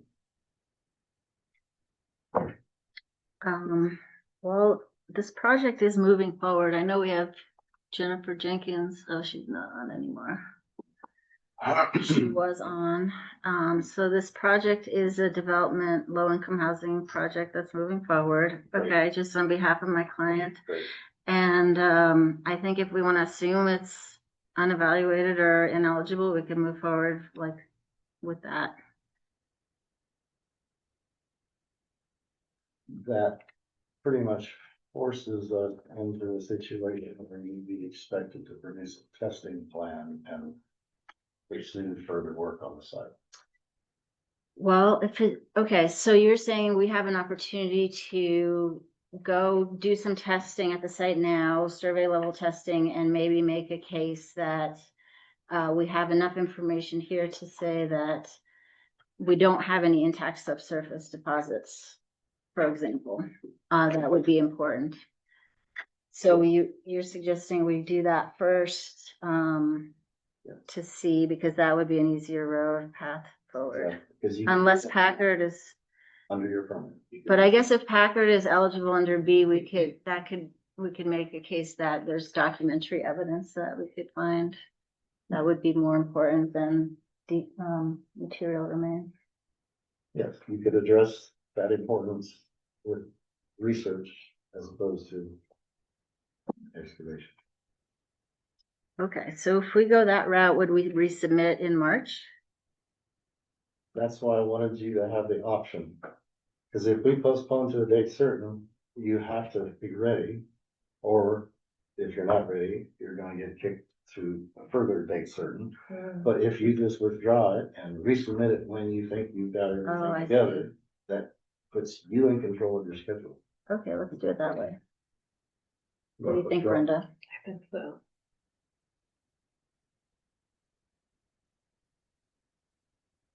So the record will show that you've withdrawn the case for now, pending some further investigation. Yes. Sure. Yes, ma'am. Might I suggest that this was also part of Route 66? The transportation route, and so I don't know if we might dig something up based related, how this property may have related to Route 66 and Packard's was a merchant, if you start here. Good one. And you might find a picture of somebody's grandmother standing out in front of the house because they stopped the car there to rest. So was this bend in the road? Having seen several pictures of somebody's grandmother on historic preservation posters. Well, I mean, another thing that pipe could have been is doing gas storage tank underground. It could have been a gas station at one point. Last gas out of town before you hit Albuquerque. Ooh, that would be a twist. We probably wouldn't want to wrench open the top then, right? Well, you wouldn't want to heat it with a torch to loosen it up. Mm-hmm. But I do think you could turn that cap off the wrench fairly easily because, as you pointed out, it's not rusted. No. No.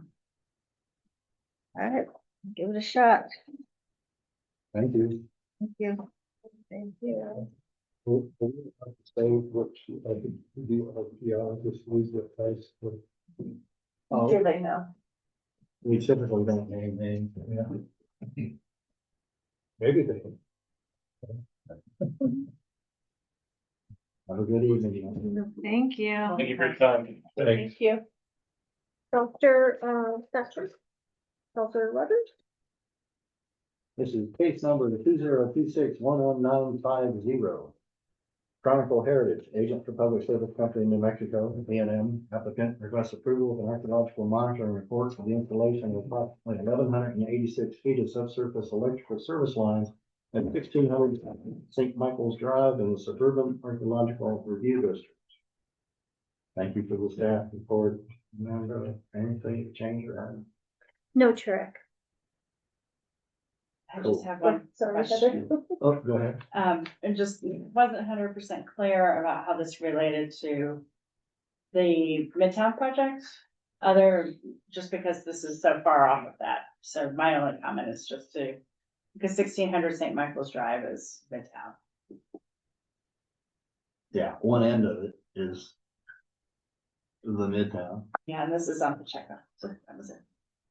Yeah. Sorry. Will have to be identified this morning. Will you please raise your right hand, state your name and address for the record? Patrick Seltzer Rogers, 10505 Hackamore Place Southwest, Albuquerque, New Mexico, 87121. Thank you. Do you solemnly declare and affirm that the testimony you have in reference to this item shall be the truth and nothing but the truth and do this under the penalties of perjury? Yes, I do so swear. Thank you. Patrick, anything to add? And we might want to just address the address immediately Yes, since it's been, yes, we had that question regarding also the monitoring plan. That is just the name of the project per PN for our client. It has nothing to do with it. That's just the name of it. Wow. Yes, I understand. It's bizarre. And I do have a variety of changes, minor ones. okay. One of which is Chronicle Heritage is spelled in the agenda. I see it. It is not Chronicle, it is Chronicle.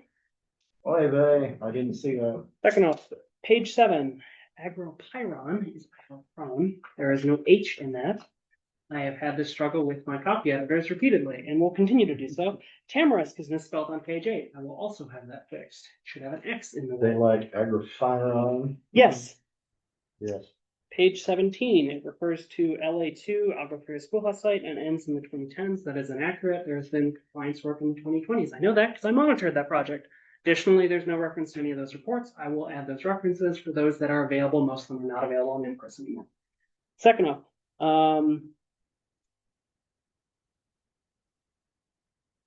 page 17 as well, glazewares. Wares is an inaccurate statement for glazeware. There is only Rio Grande glazeware or glazewares. There's not plural. So it can be types. And additionally, I will change it to be specific, which would include Agroferia Glaze on Red, also Los Padillas, Glaze Polychrome, and Arenal Glaze Polychrome. Everything else is erroneous on that. Page 17, there is a comma after Tonque Pueblo that should not be there. I will fix that. Page 19, glaze is misspelled. Additionally, on page 19, it says plainwares included. That is inaccurate. It should say plainware types include. They are all the same type of plainware, or various types of other miscellaneous types, but they are not plainwares. Those are types of ceramics. That's inaccurate. Additionally, it says short lifter AD 1300 red sub.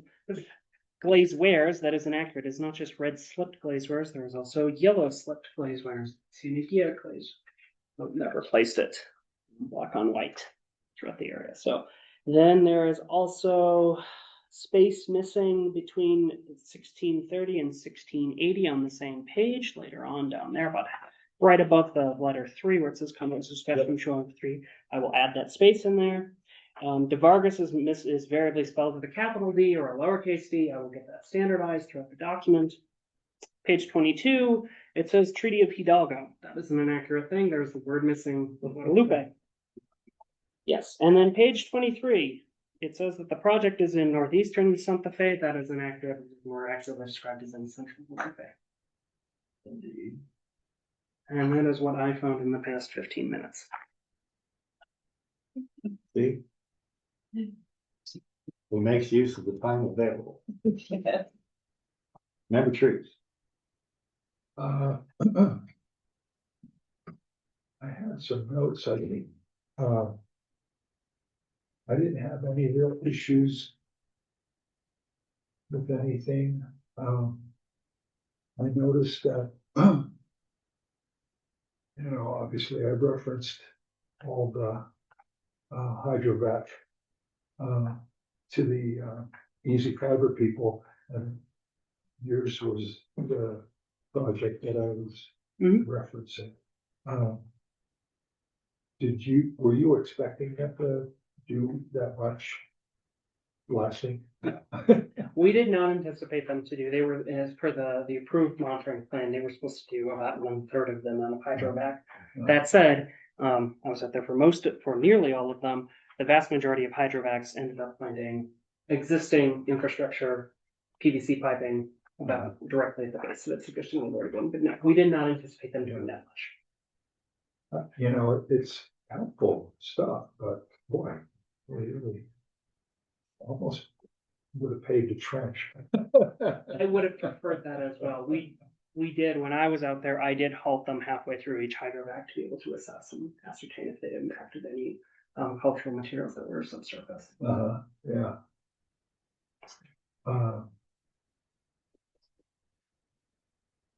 That's all I got Okay. on this one. Thank you. Anyone have any comment? Okay. And I only have one. It involves page 29 and page 36. Figure 5.7. The figure refers to the National Historic Trails, and the text, the end of the text on page 29 refers to the National Historic Trails. One branch of El Camino Real passes less than 100 meters from the project area. So just minor little change. Exactly why that happened, because they didn't produce the map right the first time, and I told them to fix it, and I never changed the text. And the text was stuck in time when, and now it's time now. Yes. Okay. That's minor, but it is right there. Yes. And outside the project area. Just barely. So that is all. Craft a motion, please. I move that we accept, let's see, I lost my page here. I move that we accept number 011950 Chronicle Heritage report as written with the changes that both he and we have identified. Moved and seconded, all in favor, signify by saying aye. Aye, motion carries 3-0. Thank you, David. Next, Antonio. case number 20261191. Sierra Rodriguez, the Public Service Company in New Mexico, PNM applicant, requests approval of an archaeological monitoring report for the installation of approximately 865 feet of subsurface electrical lines at Camino Señores and Old Clippers Trail and the River and Trail Meteorological Review District. Thank you for the staff report, Amanda. Anything to add or change? I don't have anything to Okay. put on. No. All right, our presenter will be identified this morning, please. Thank you. please state your name and address for the record? Name is Antonio DeCunzo. Address is 4725 Galleta Road Northwest, Albuquerque, New Mexico, 87120. Thank you. Do you solemnly declare and affirm that the testimony you have in reference to this item shall be the truth and nothing but the truth, and do this under the penalties of perjury? Yes. Thank you very much. So what do you need to add? if any? Not much. I would actually like to start out. I meant to bring this up during the, issues or things from the floor. Big thanks to Paul Duran for actually getting me listed on the city's list of approved archaeologists. Even though it's been 6 years that I have been approved, I did not show up on the list until the most recent edits, which he made sometime in the past couple months. So thank you to him. And then other than that, and I did just pay the invoice fee for this thing because there was an issue with the invoicing system. So I can just email you folks a copy of the receipt and that'll be okay. Yeah. You don't need to email it. Okay. We'll see it on our site Okay. that it's there. Yeah. All right. Excellent. Yes, there was technical Yeah. difficulty. It was a while. As far as the field work, went out there, pre-installation survey, nothing much, it's near the posted little trail segment of the Camino Real. There's a little sign. I think I included the photo of that in there. Some, non-diagnostic bottle glass and earthenware ceramic in the far southern portion of the area. It was not diagnostic, so it was not noted. There is that large sort of nebulous site to the south and east that was originally recorded, and Ron went back in and tested it, and it's now not eligible. And it seems like it's a late historic into recent trash deposit. Like I said, none of this was diagnostic in the sense that I felt like I could add it to that site boundary. Then we did the monitoring, did the 2 profiles, and this maybe ties back into something we were talking about earlier. Both of those profiles are drastically different, even though they are on the same mapped soil. I never trust NRCS data, but that's just me. No, that's from downtown. That's 3. And I guess interestingly, that second profile further south, you see a lot of caliche coated gravels that are they're rounded, but they're very tabular in nature. That hole was excavated before I was out there. We had another monitor, so I would have liked to have stopped them mid excavation to actually get in there and take a look at that. But I'm pretty sure that's just, gravel, point bar or sand, or not sandbar, but, gravel deposits associated with that nearby arroyo. I guess I can wax poetically about the dirt and the topography, but that's probably neither here nor there, so. Okay. If that's all. Now Rebecca, No comment from this one either. remember trees. The only issue I had was, the figure 9 on page 37, I guess it's 46 of the PDF, but page 37 of the report is a map showing the excavation route. My problem is with the yellow dots, which say infrastructure installation removal point. And I guess I would have preferred if it was an installation or removal or both, and some kind of a distinction with the colors.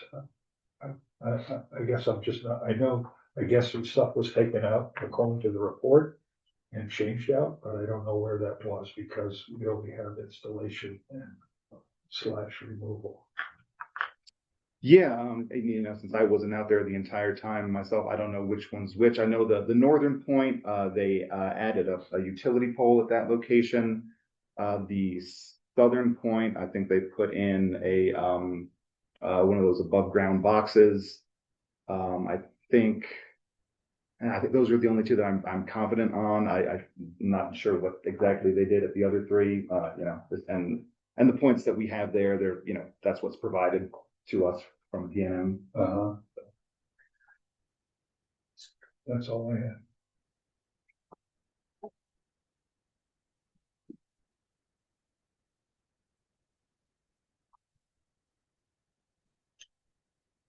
Page 1 of the NIAF.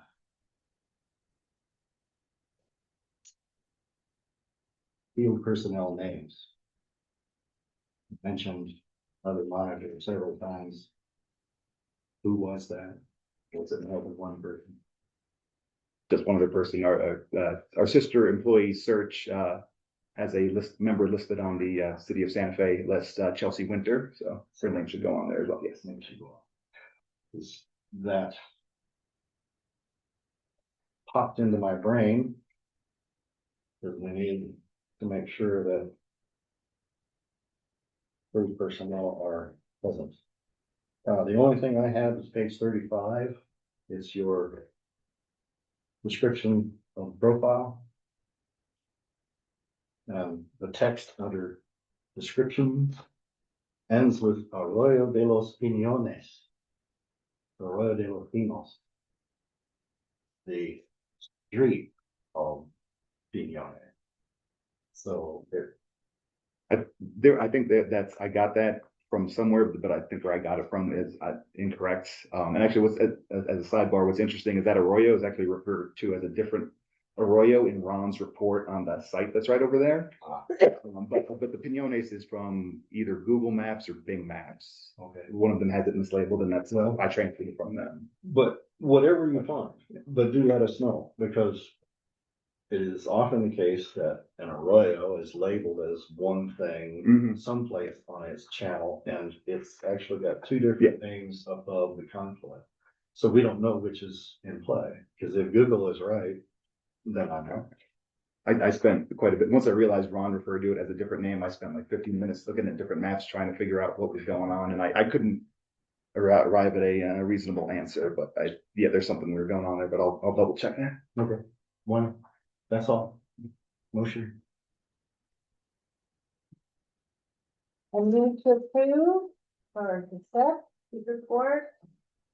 2026-011-951. ARC. Second. Moved and seconded. All in favor, signify by saying aye. Aye.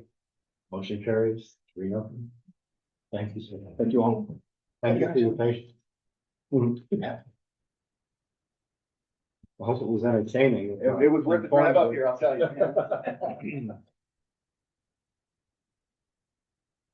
Case number 2026-13952.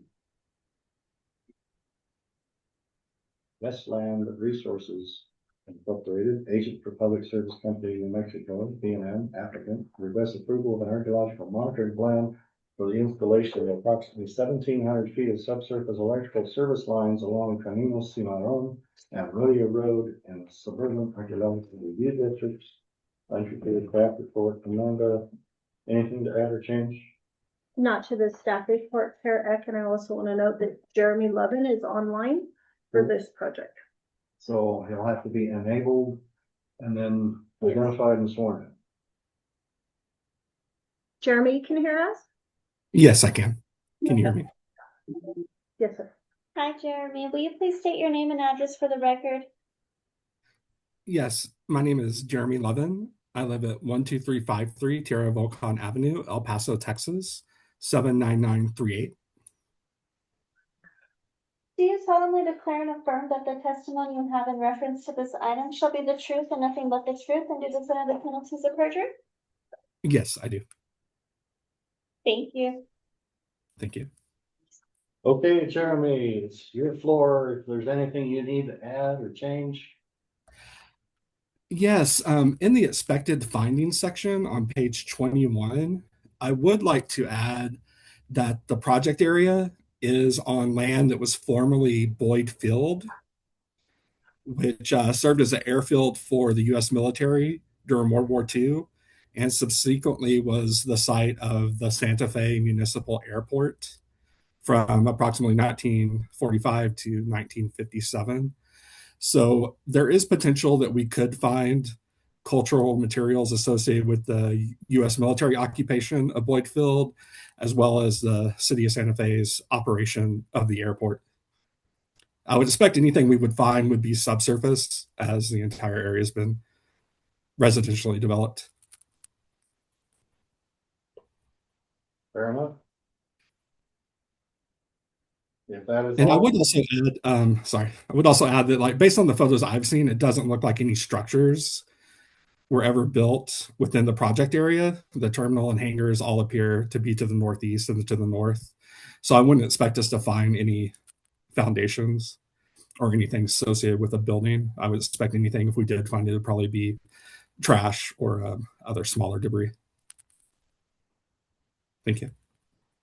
aircraft parts. Potentially. It seems like it's away from garages and stuff, so that's probably a little bit unlikely, but you never know. Well, I say that because I surveyed a certain parcel of land directly south of the Albuquerque airport. And it was absolutely covered with airplane parts. Oh. Things fall off. Historically and in modern time. So it wouldn't be surprising, although unlikely given the development of the area.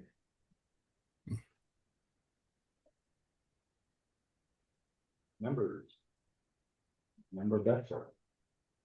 I'm glad you said that because on page or figure D1, the overlay 1951 aerial photograph, there were a lot of unidentified features on this photograph, including it looks like a ball field or a racetrack, not to mention the airway. So I would like more information about the historical use of this property. So maybe that just identifying those objects, those features on that aerial photograph would be helpful. Yeah, absolutely. The racetrack was the former Santa Fe rodeo grounds. It was used mostly for equestrian events and horse racing. So I can definitely add that to the report for sure. Yeah, and it would be nice to know what, I mean, I know Zia Road is still Zia Road, it looks like. But Zia Road, just to clarify. Is it Zia? It's Zia, right? Might be rodeo. Might be rodeo at that point. It's Yeah. rodeo. So that's all. Yeah, that's all I have. Thank you. Member Trees. Yeah, nothing. All right.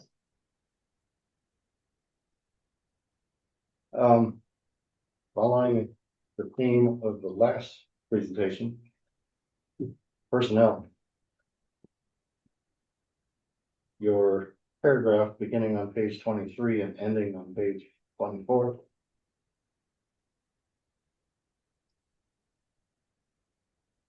Mentions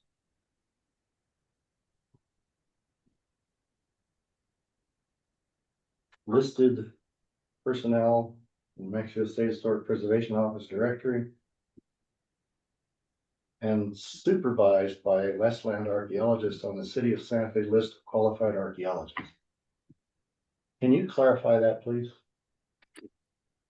Yeah, from my understanding is that you can have a supervisory level archaeologist from the New Mexico, who's listed on the New Mexico Shipbuilding Directory, conduct the monitoring as long as they are overseen at least partially each day from someone who's listed as an archaeologist on the City of Santa Fe list of approved archaeologists.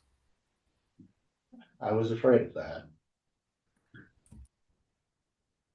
We do not list people so they can supervise remotely. We list people who perform on the ground. So if someone is not listed, I would question whether they can do the work appropriately. And most people who are supervisory archaeologists, and that normally is the people who get listed, that and above, not true members, um. I don't know, I just fear that if someone who is not a supervisory archaeologist and is not listed on the city of Santa Fe's list of approved folk, that we're not serving the city's requirements appropriately.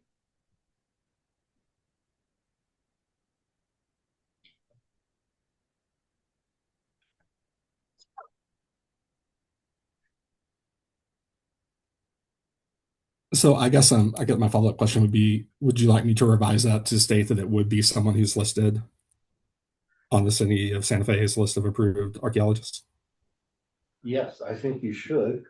Okay. And to follow up on previous case wherein the personnel actually present doing some of the work had not been mentioned on the documentation, either in a report or on the NIAF. So you need to have that person or persons listed on the NIAF.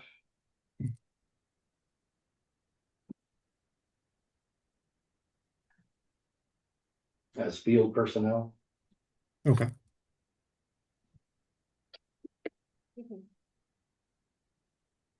That is all. Okay. Easy enough. So will someone craft a motion, please? In the case of. There we go, 011952, I move that we, accept the request for approval of this monitoring plan. With the changes. With the stated stipulation of a registered with the city of Santa Fe in the suburban district. On site monitoring all the time. Okay. Okay. Good enough. Motion Second. moved and seconded. All in favor signify by saying aye. Aye. Motion carries. Thank you. Thank you. Thank you, Jeremy. Great. Thank y'all. I appreciate it. Have a good night. You too. Thank you. It is. It's the least.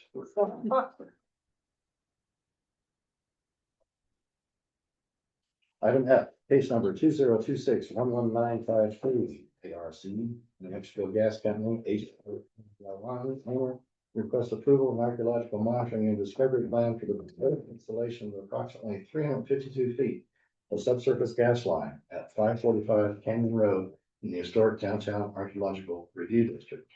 Thank you for the staff report. Amanda, anything to change? No changes, Chair. All right. We have a presenter. They'll have to be identified and sworn in. Shelby? Will you please raise your right hand, state your name and address for the record? Shelby Magison, 3724 Alta Street Northeast, Albuquerque, New Mexico, 87111. Thank you. Do you solemnly declare and affirm that the testimony you have in reference to this item shall be the truth and nothing but the truth, and do this under the penalties of perjury? I do. Thank you. Shelby, you have the field Do. and the floor. So this is my first time. I didn't come as prepared with a list of things to discuss, but I did want to say that I would be happy to add north arrows and scales to the historic maps and aerial photos, as I believe I don't have those. I think this past week, I noticed that I had some typos that I corrected. Notably, in figure 4.1, I call Office of Archaeological Studies, Office of Archaeology Studies. So I corrected that, and then I had mistyped, I believe, one of my post in-text citations to have the wrong year. So I caught that, but not in your version. And then other small typos. Okay.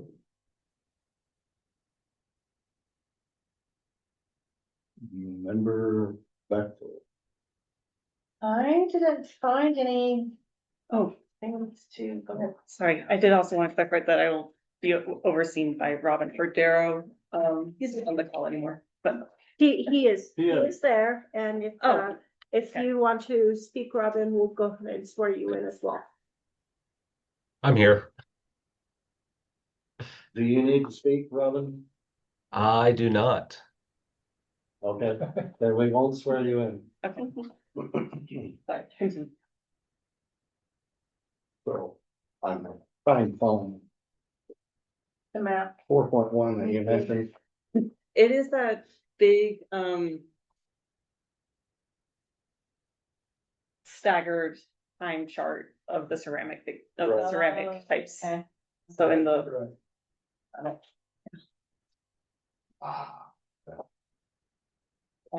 and the cultural history, I think after the classic period discussion.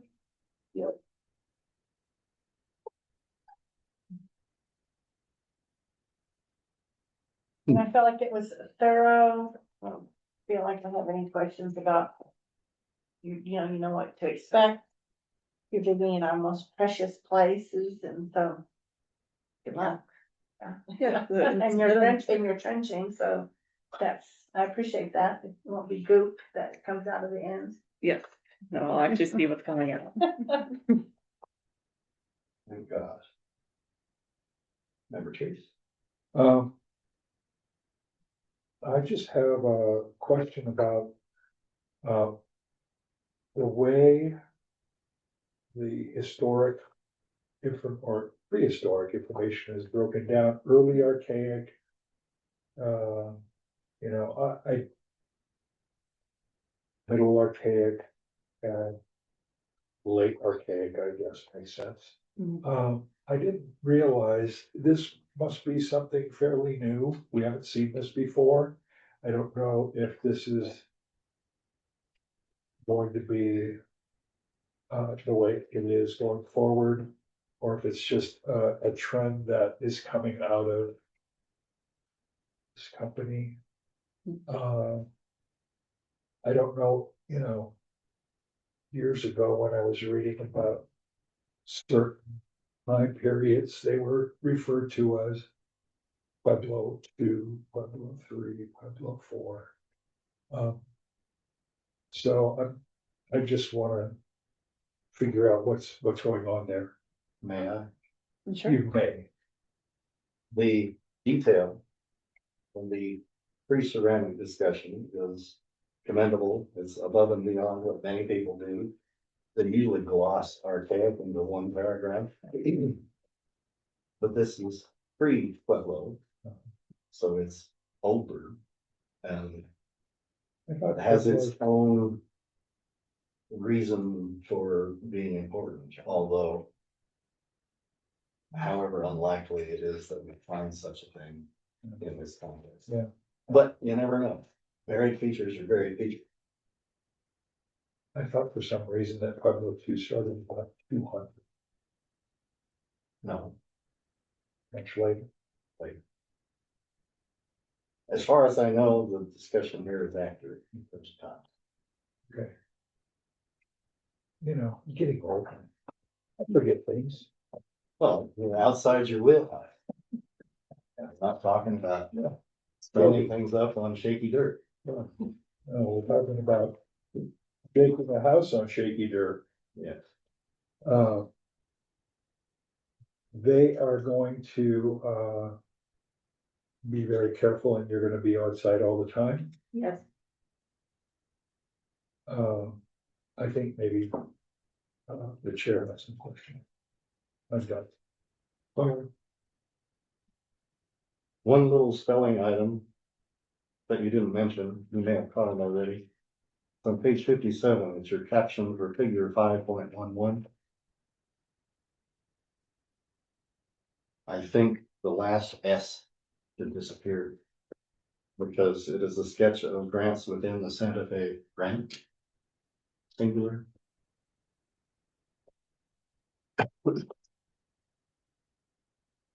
And then the other. Under field methods, there's the discussion of personnel. Mhm. And as we heard in the last two cases,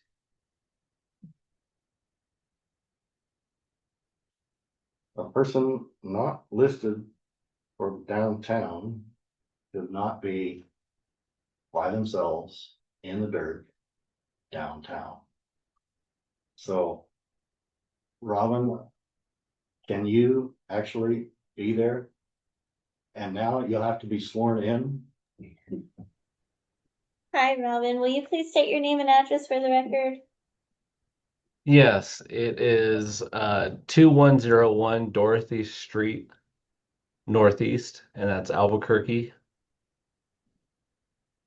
Can I get your full name? Robin Cordero.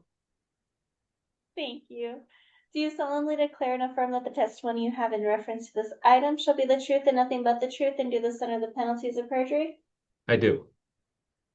Thank you. Good to go, Chair. Okay, sir, you have the floor. You have my question.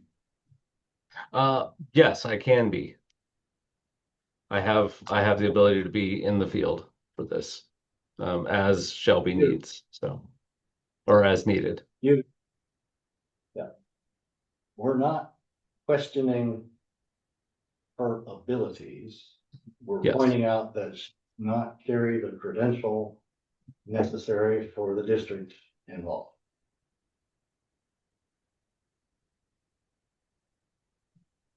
So thank you for that, and that is all. We'll craft the motion. I propose that we accept for a monitoring plan, this 953, yes, 1011953, the plan for El Zaguan. I move that we pass with the stipulation that Robin more than oversee on site. Very good.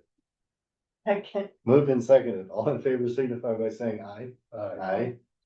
Motion carries. Thank you for that. And we'll move on. Chair, Yes. I would like to ask permission. The background research you did was amazing. And so I would like to add that background research to our historic cultural property inventory packet. Would you be, I just want to ask for Yeah. permission to do so. Yes, I'd be Okay. honored. Thank you. Thank you. Yay. Yes, we need to grab every good thing we see go by. So that we can reuse it. Yes.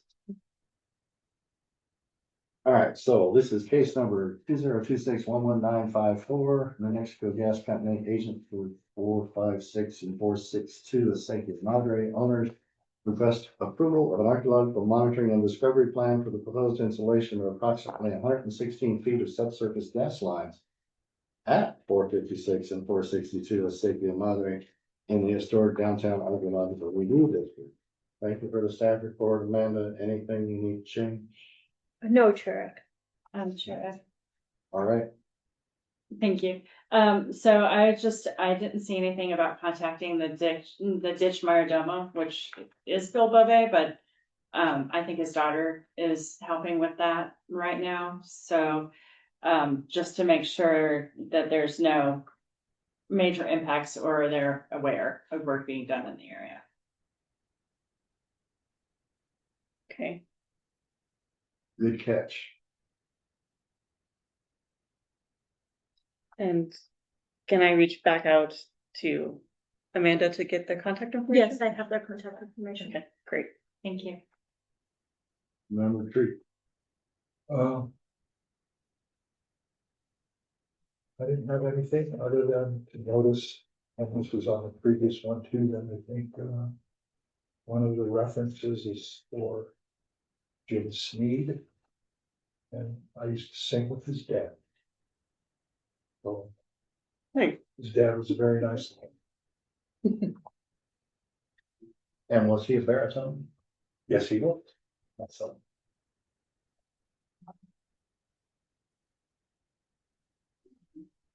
Okay, that's all. Yep. Never that. I didn't find anything particularly, but now I'm looking for where the acequia is as it goes through here. I think it's behind your house. Yes. Houses, It's a couple lots behind. right, isn't it to the south? Mhm, it says- I mean, there was one to the north, you can still see the remnants of it. mhm.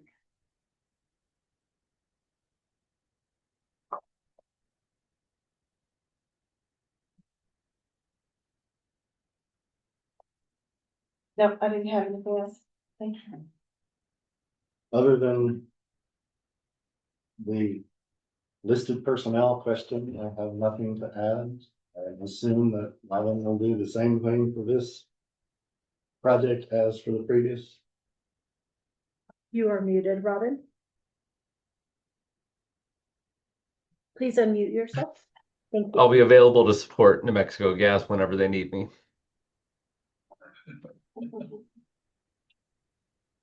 Thank you, Robin.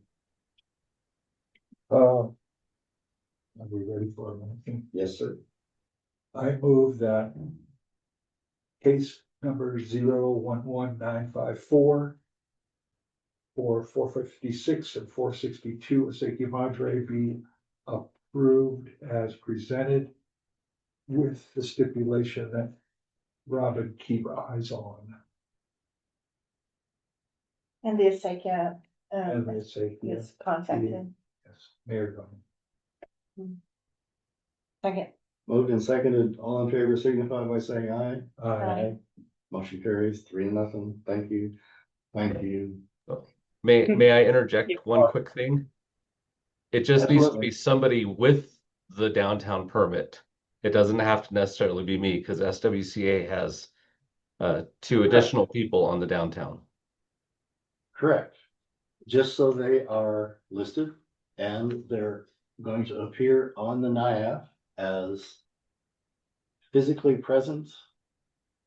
So list everybody on that form, please. Yes. Well, Okay, a quick question for the administrative matters. Is that a closed discussion? let's see. We moved and voted, so we are administrative matters and communications. I'll turn it over to Amanda first. But if Yes, you had a question? Oh, just with the code update, if there's a working session, I would like to be involved. Okay, I can give you a copy of, we've just made a, code update This is, for, Yeah. yeah. this is the, one that was adopted in November. Mhm. And so what, we will have some working sessions as we initiate phase 2.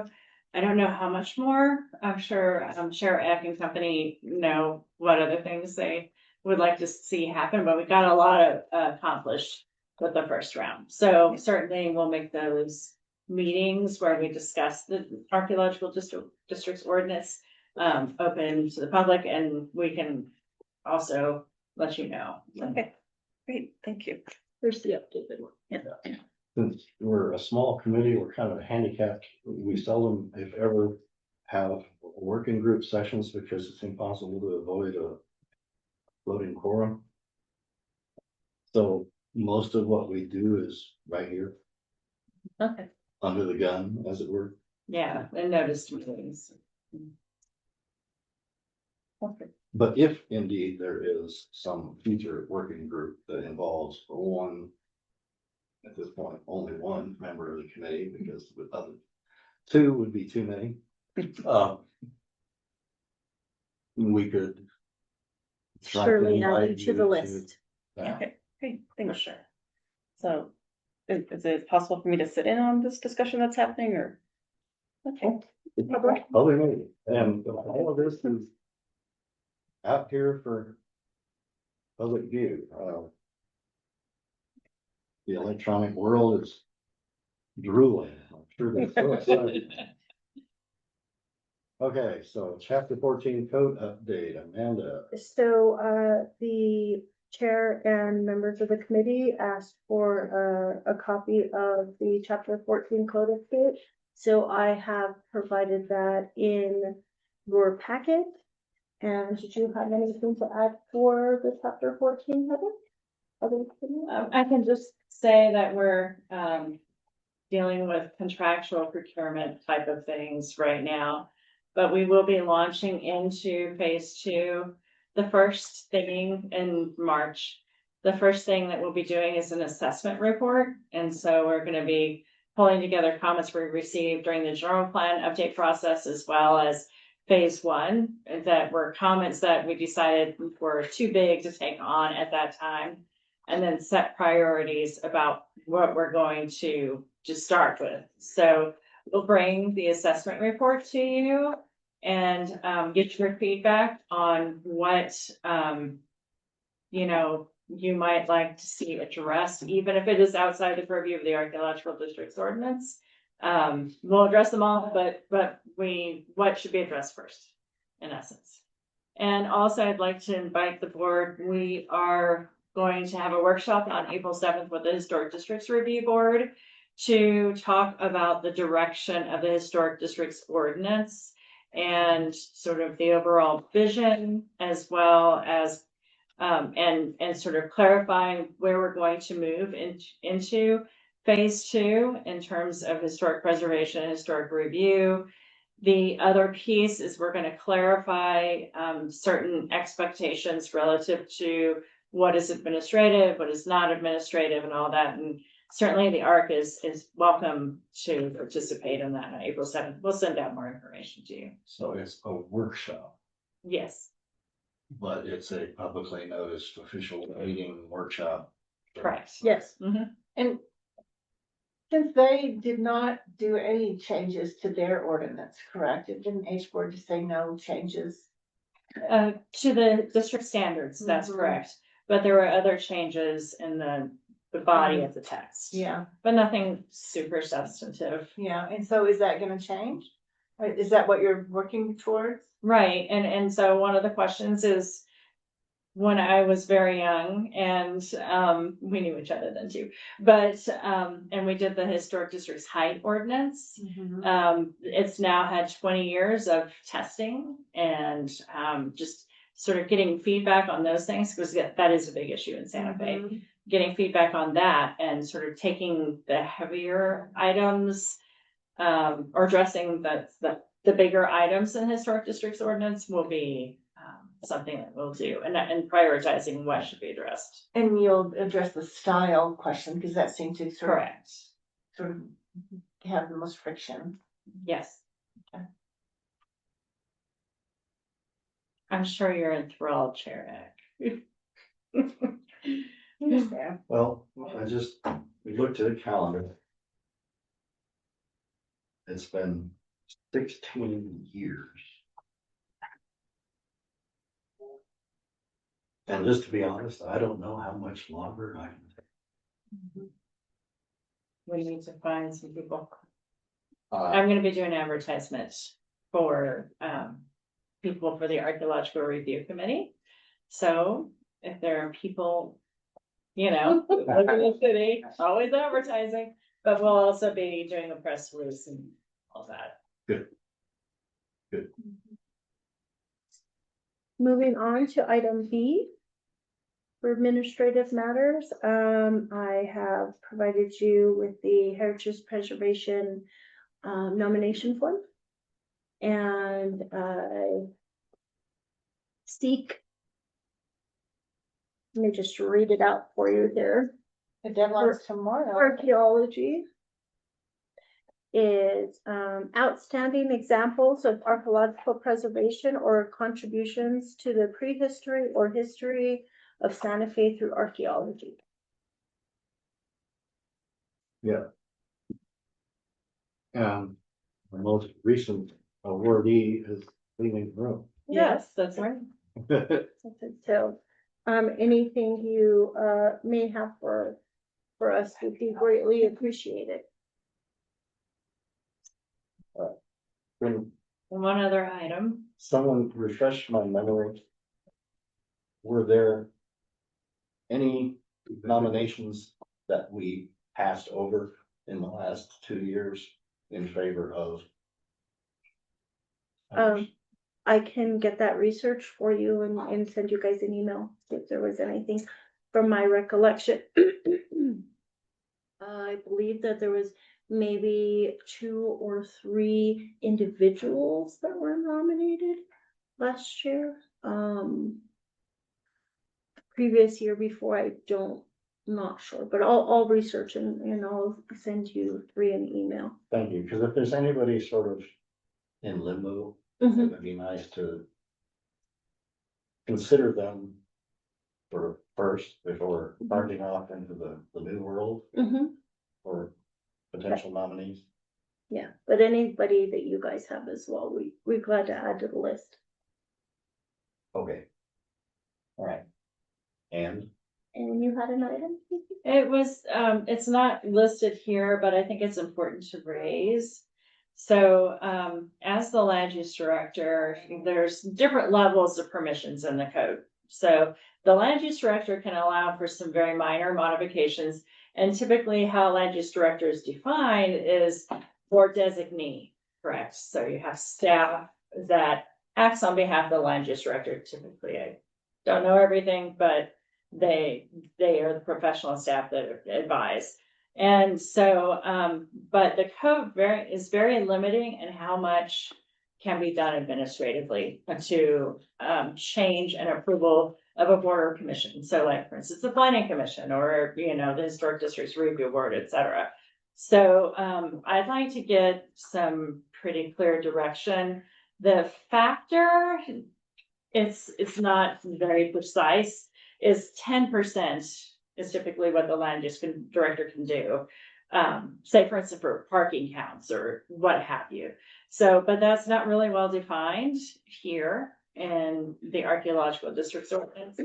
And I just want to make sure that when there's communication in the field about expanding a project or changing a project that was reviewed and approved by the ARC or a clearance permit issued, that we understand really well when to tell a consultant to come back to the board.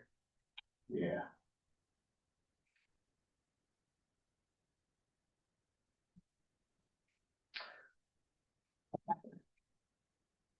Because if we do more than that, then I am, or my staff is stepping outside of their authority, and we have to respect the boards and commissions and their decisions.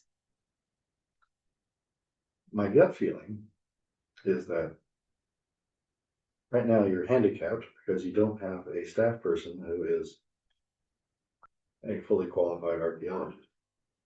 You don't have an in-house source of help on such questions. Yeah, but even if we had a qualified archaeologist, it's good to know like what the guardrails are. Well, we've always approved things with changes on the faith that staff would vet the changes having been done with a new submittal showing that, and it did not come back to us. So that can be almost every case Right. of every meeting, or it can be rare. It just depends. And I think we're all ecstatic to have you do those approvals because we would get tired of seeing the same thing over and over again. And we It's sort of like Feel more the truth. boxes though. We listen to your comments and then that's pretty simple. Unless there's a technical issue. just out there in the dirt. If somebody says, we're gonna develop 32 acres by doing this, that, and the other thing, and we've got a plan that relates to that.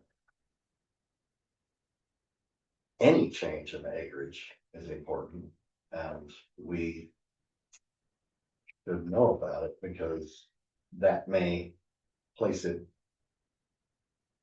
closer to or in direct intersection with cultural resources.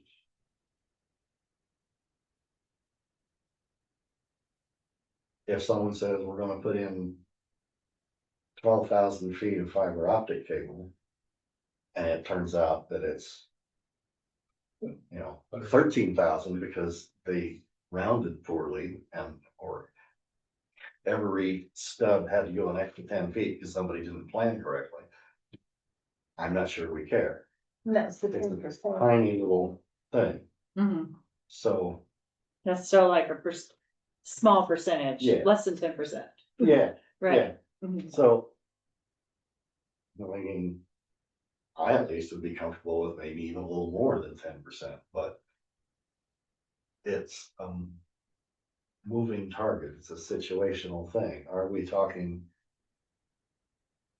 distance for monitoring, or are we talking acreage for survey? 2 different things. We've got to do the acreage, Okay. but the monitoring, we can let little things go. But if a case where the project suddenly gets 50% bigger, then eek, we haven't had a chance to think about those ramifications. Because we didn't know where it was going. Somebody decided it was going there afterwards. We need to know that. Okay, thank you.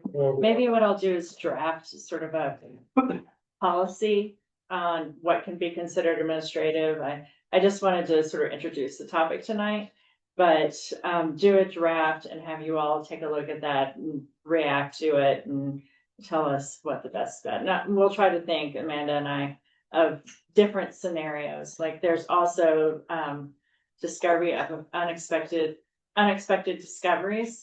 And in those unexpected discoveries, do you typically want us to call you as the chair or somebody on the ARC if they're just to notify about that? And then also, to me, I think it's important to also notify Desuke because of their relationship to this community as the ancestral homeland. And do you want the city to do that? Do you want the state to do that? Well, so those are some of the other topics that I was going to also.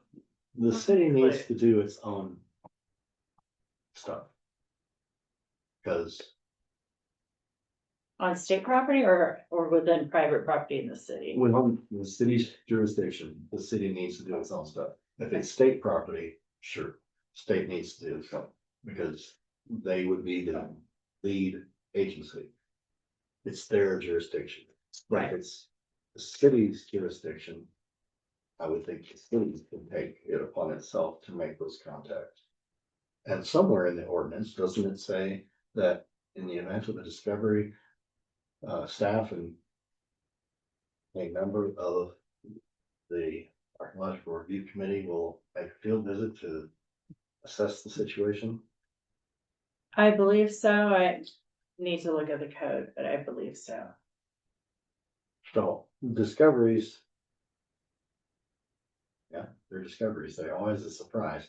And I'm mindful of the discovery of a whole bunch of debris, trash, right next to the Sequoia in front of the retirement home over here. That folks doing some utility work for that project slammed into, and it just so happened that the staff noticed it. And in that case, 2 members of the committee and staff showed up and looked at it because it was big and not simple. I think that worked very well. The designated expert passed judgment on whether or not some of the material was human or not, and the rest of us tried to make sense of the trash deposit and debris, which is probably left over from the demolition of the school that was there, because there was a substantial multi-story structure with a humongous basement that got torn out of there, and stuff got dumped everywhere. So that was a good one. Everything worked as I would normally expect. In other cases, it seems like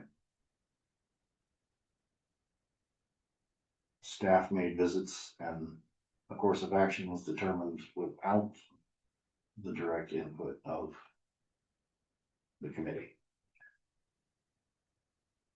So I don't know where to draw that line. Relative to an unexpected discovery, that was. Yeah. Yes. Human remains are a whole different thing because that's under the jurisdiction of the state.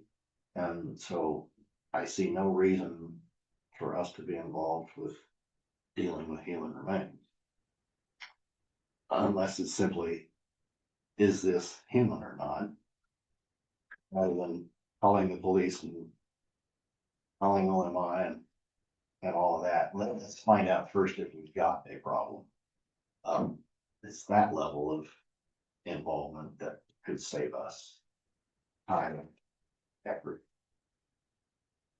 I'm thinking of years ago, an archaeological contractor was contacting everybody on the Santa Fe list saying, can you please tell me whether or not these bones are human? It's like, okay, you might ought to tell staff first that you think you have a potential problem. And then somebody will be happy to look at it, but until you get your act together, I don't think I want to get involved. It depends. So it should be clear. Ordinance says discovery, notify city HPD and take it from there.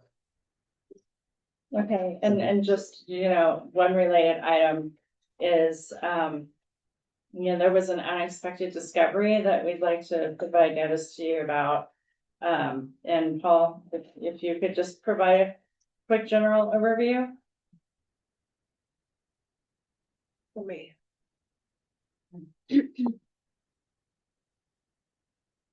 Paul, if you could unmute yourself.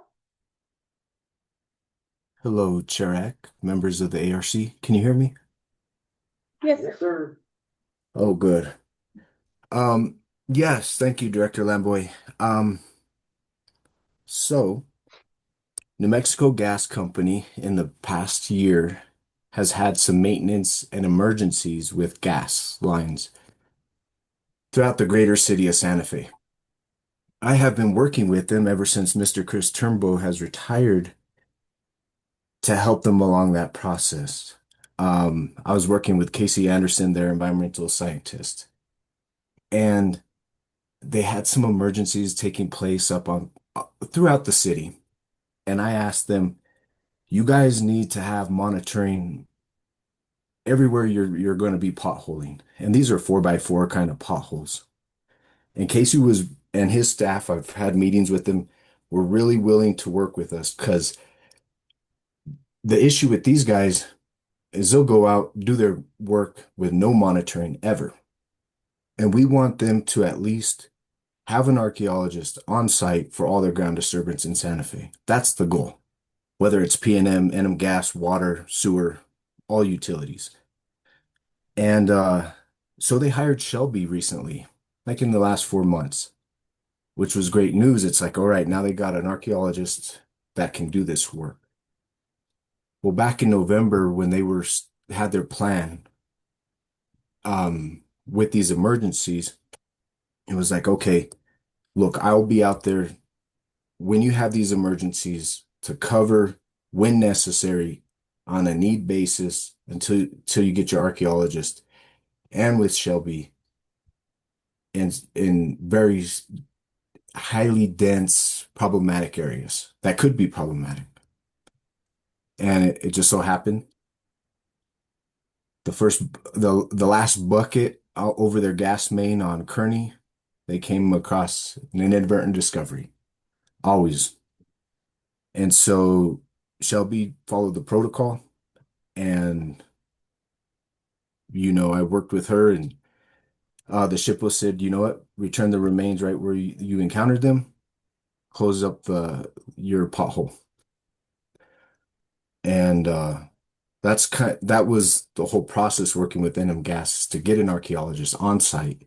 And as you can see, Robin Cordero, he's stepping up and covering for them as well to provide them the necessary means to do the work that they need to do for the community of Santa Fe. And so that occurred. And I shared a detailed response back to leadership after the incident. And yeah, that's all I have to report on that. But any questions that you may have, I'm here to address those. A couple of questions. Yes, sir.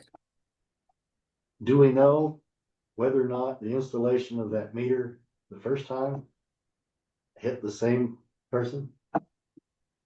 Oh, gosh. I was talking to their foreman, Mr. Senna, and he's like, you know what? I don't even know why we need an archaeologist out here. I was out here last year and we did 3 of these. And I was like, oh my gosh. And we didn't catch it on our side, right? Because these are 4x4 potholes. And so it's not triggering any permit on our end. And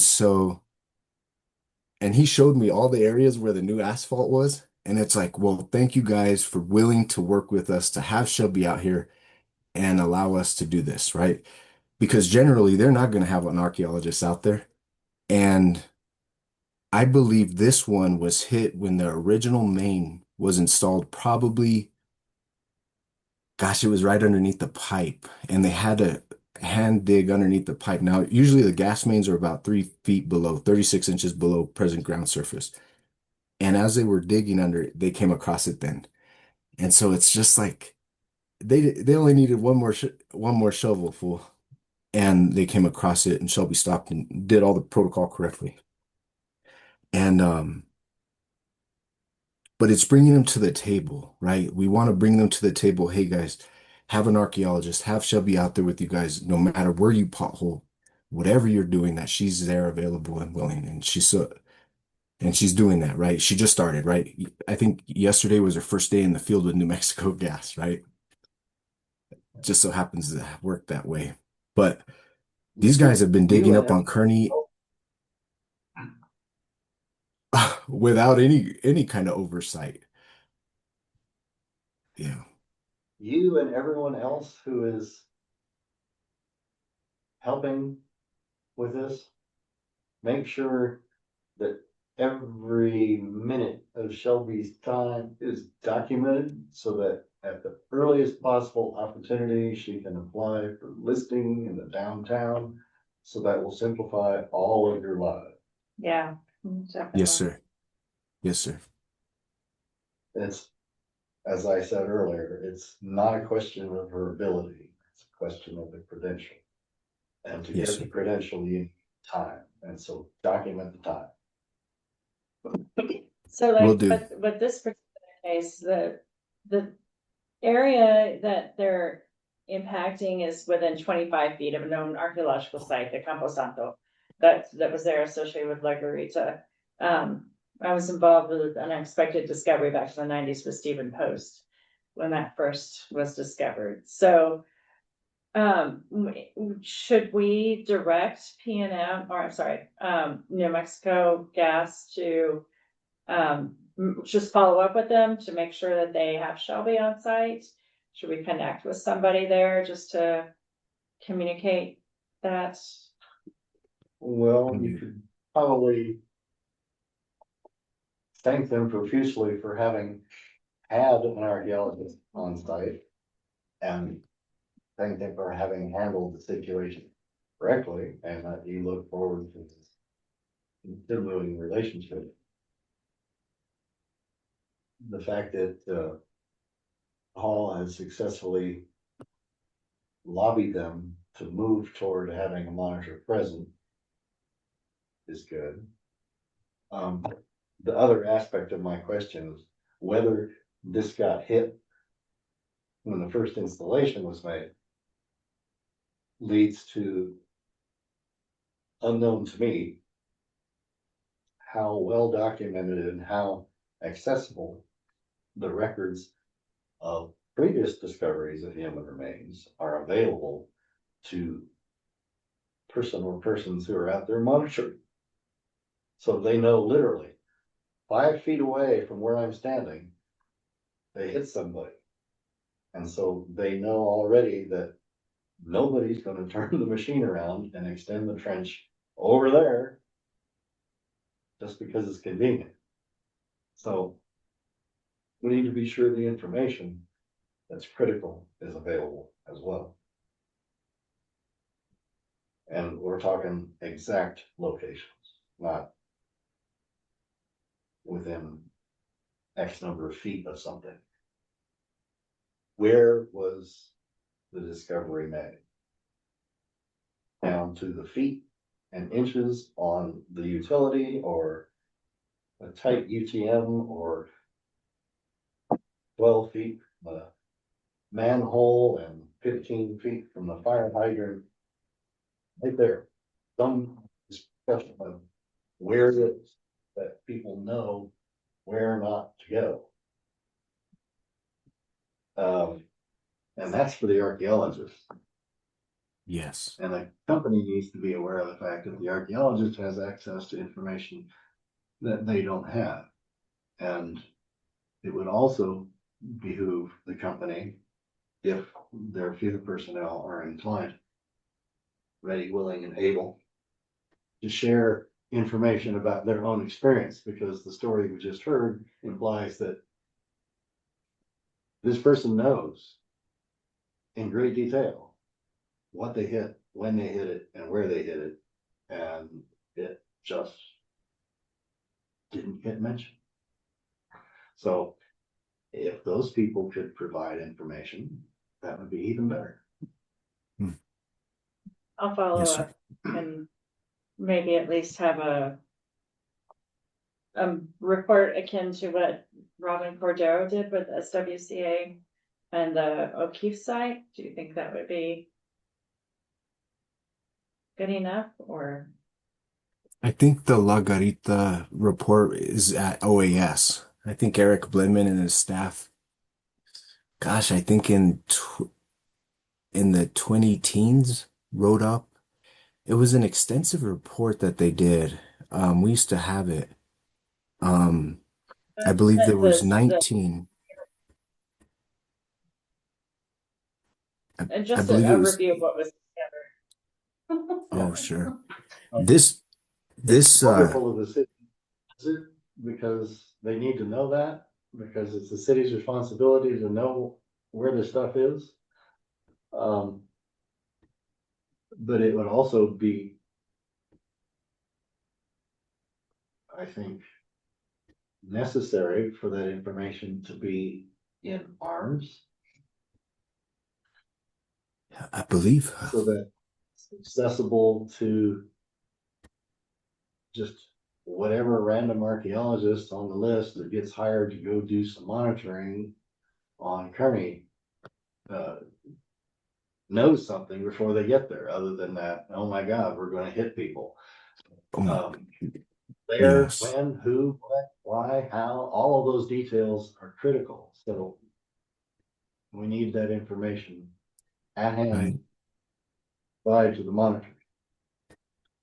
And nobody should be digging on Kearney, period. I mean, without an archaeologist. And I think when I was looking up the NMCRIS site forms and all the information on the site up there, I couldn't gather them from ARMS, from NMCRIS. So I'd have to go talk to Bridget at ARMS and see if we can pull them from there.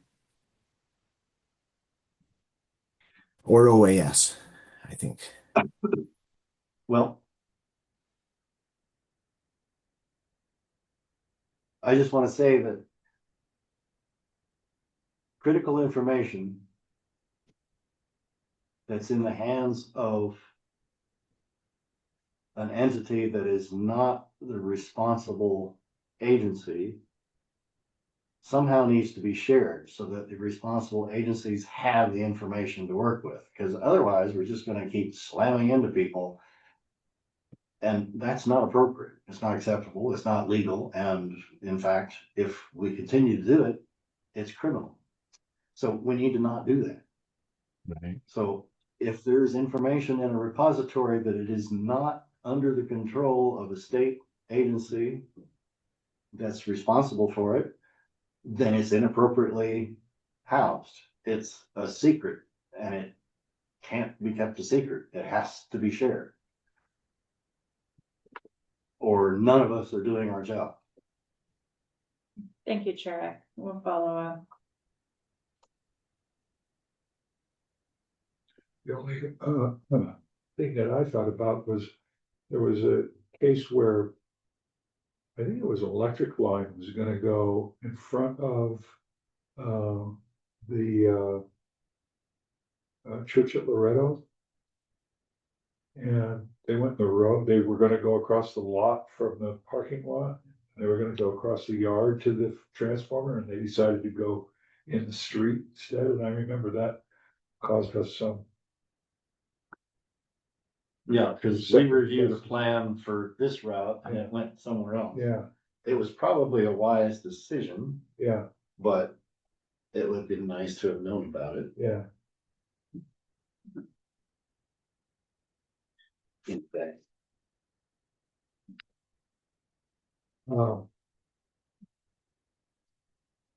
So have we covered that? Yeah, yeah, and I'll come back with a draft document on what's administrative, what's not. That way you all can review it and we can just have some guardrails. Yeah, regarding that, I don't know why they didn't come to us and just say we'd rather go in the street. I mean, initially, when they looked at it, they decided to go in the road. I mean, why did you present a plan to go through the yard then? I mean, it didn't make any sense. So I don't, whether that would have been administrative or not, I mean, you know. I think I Chair felt X said- comfortable doing that administratively. Yeah, If they're moving at 3 feet, yeah, I think that's administrative. If they're moving at 30 feet yeah, in Downtown Santa Fe, then I think it's probably not, because Right. it's a whole different set yeah. of variables. They're going down Old Santa Fe Trail instead of somebody's yard. I have one thing that I want to bring up. The bridge. I see the bridges going in. Shelby? Yeah, Yeah. did we approve that?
Yeah.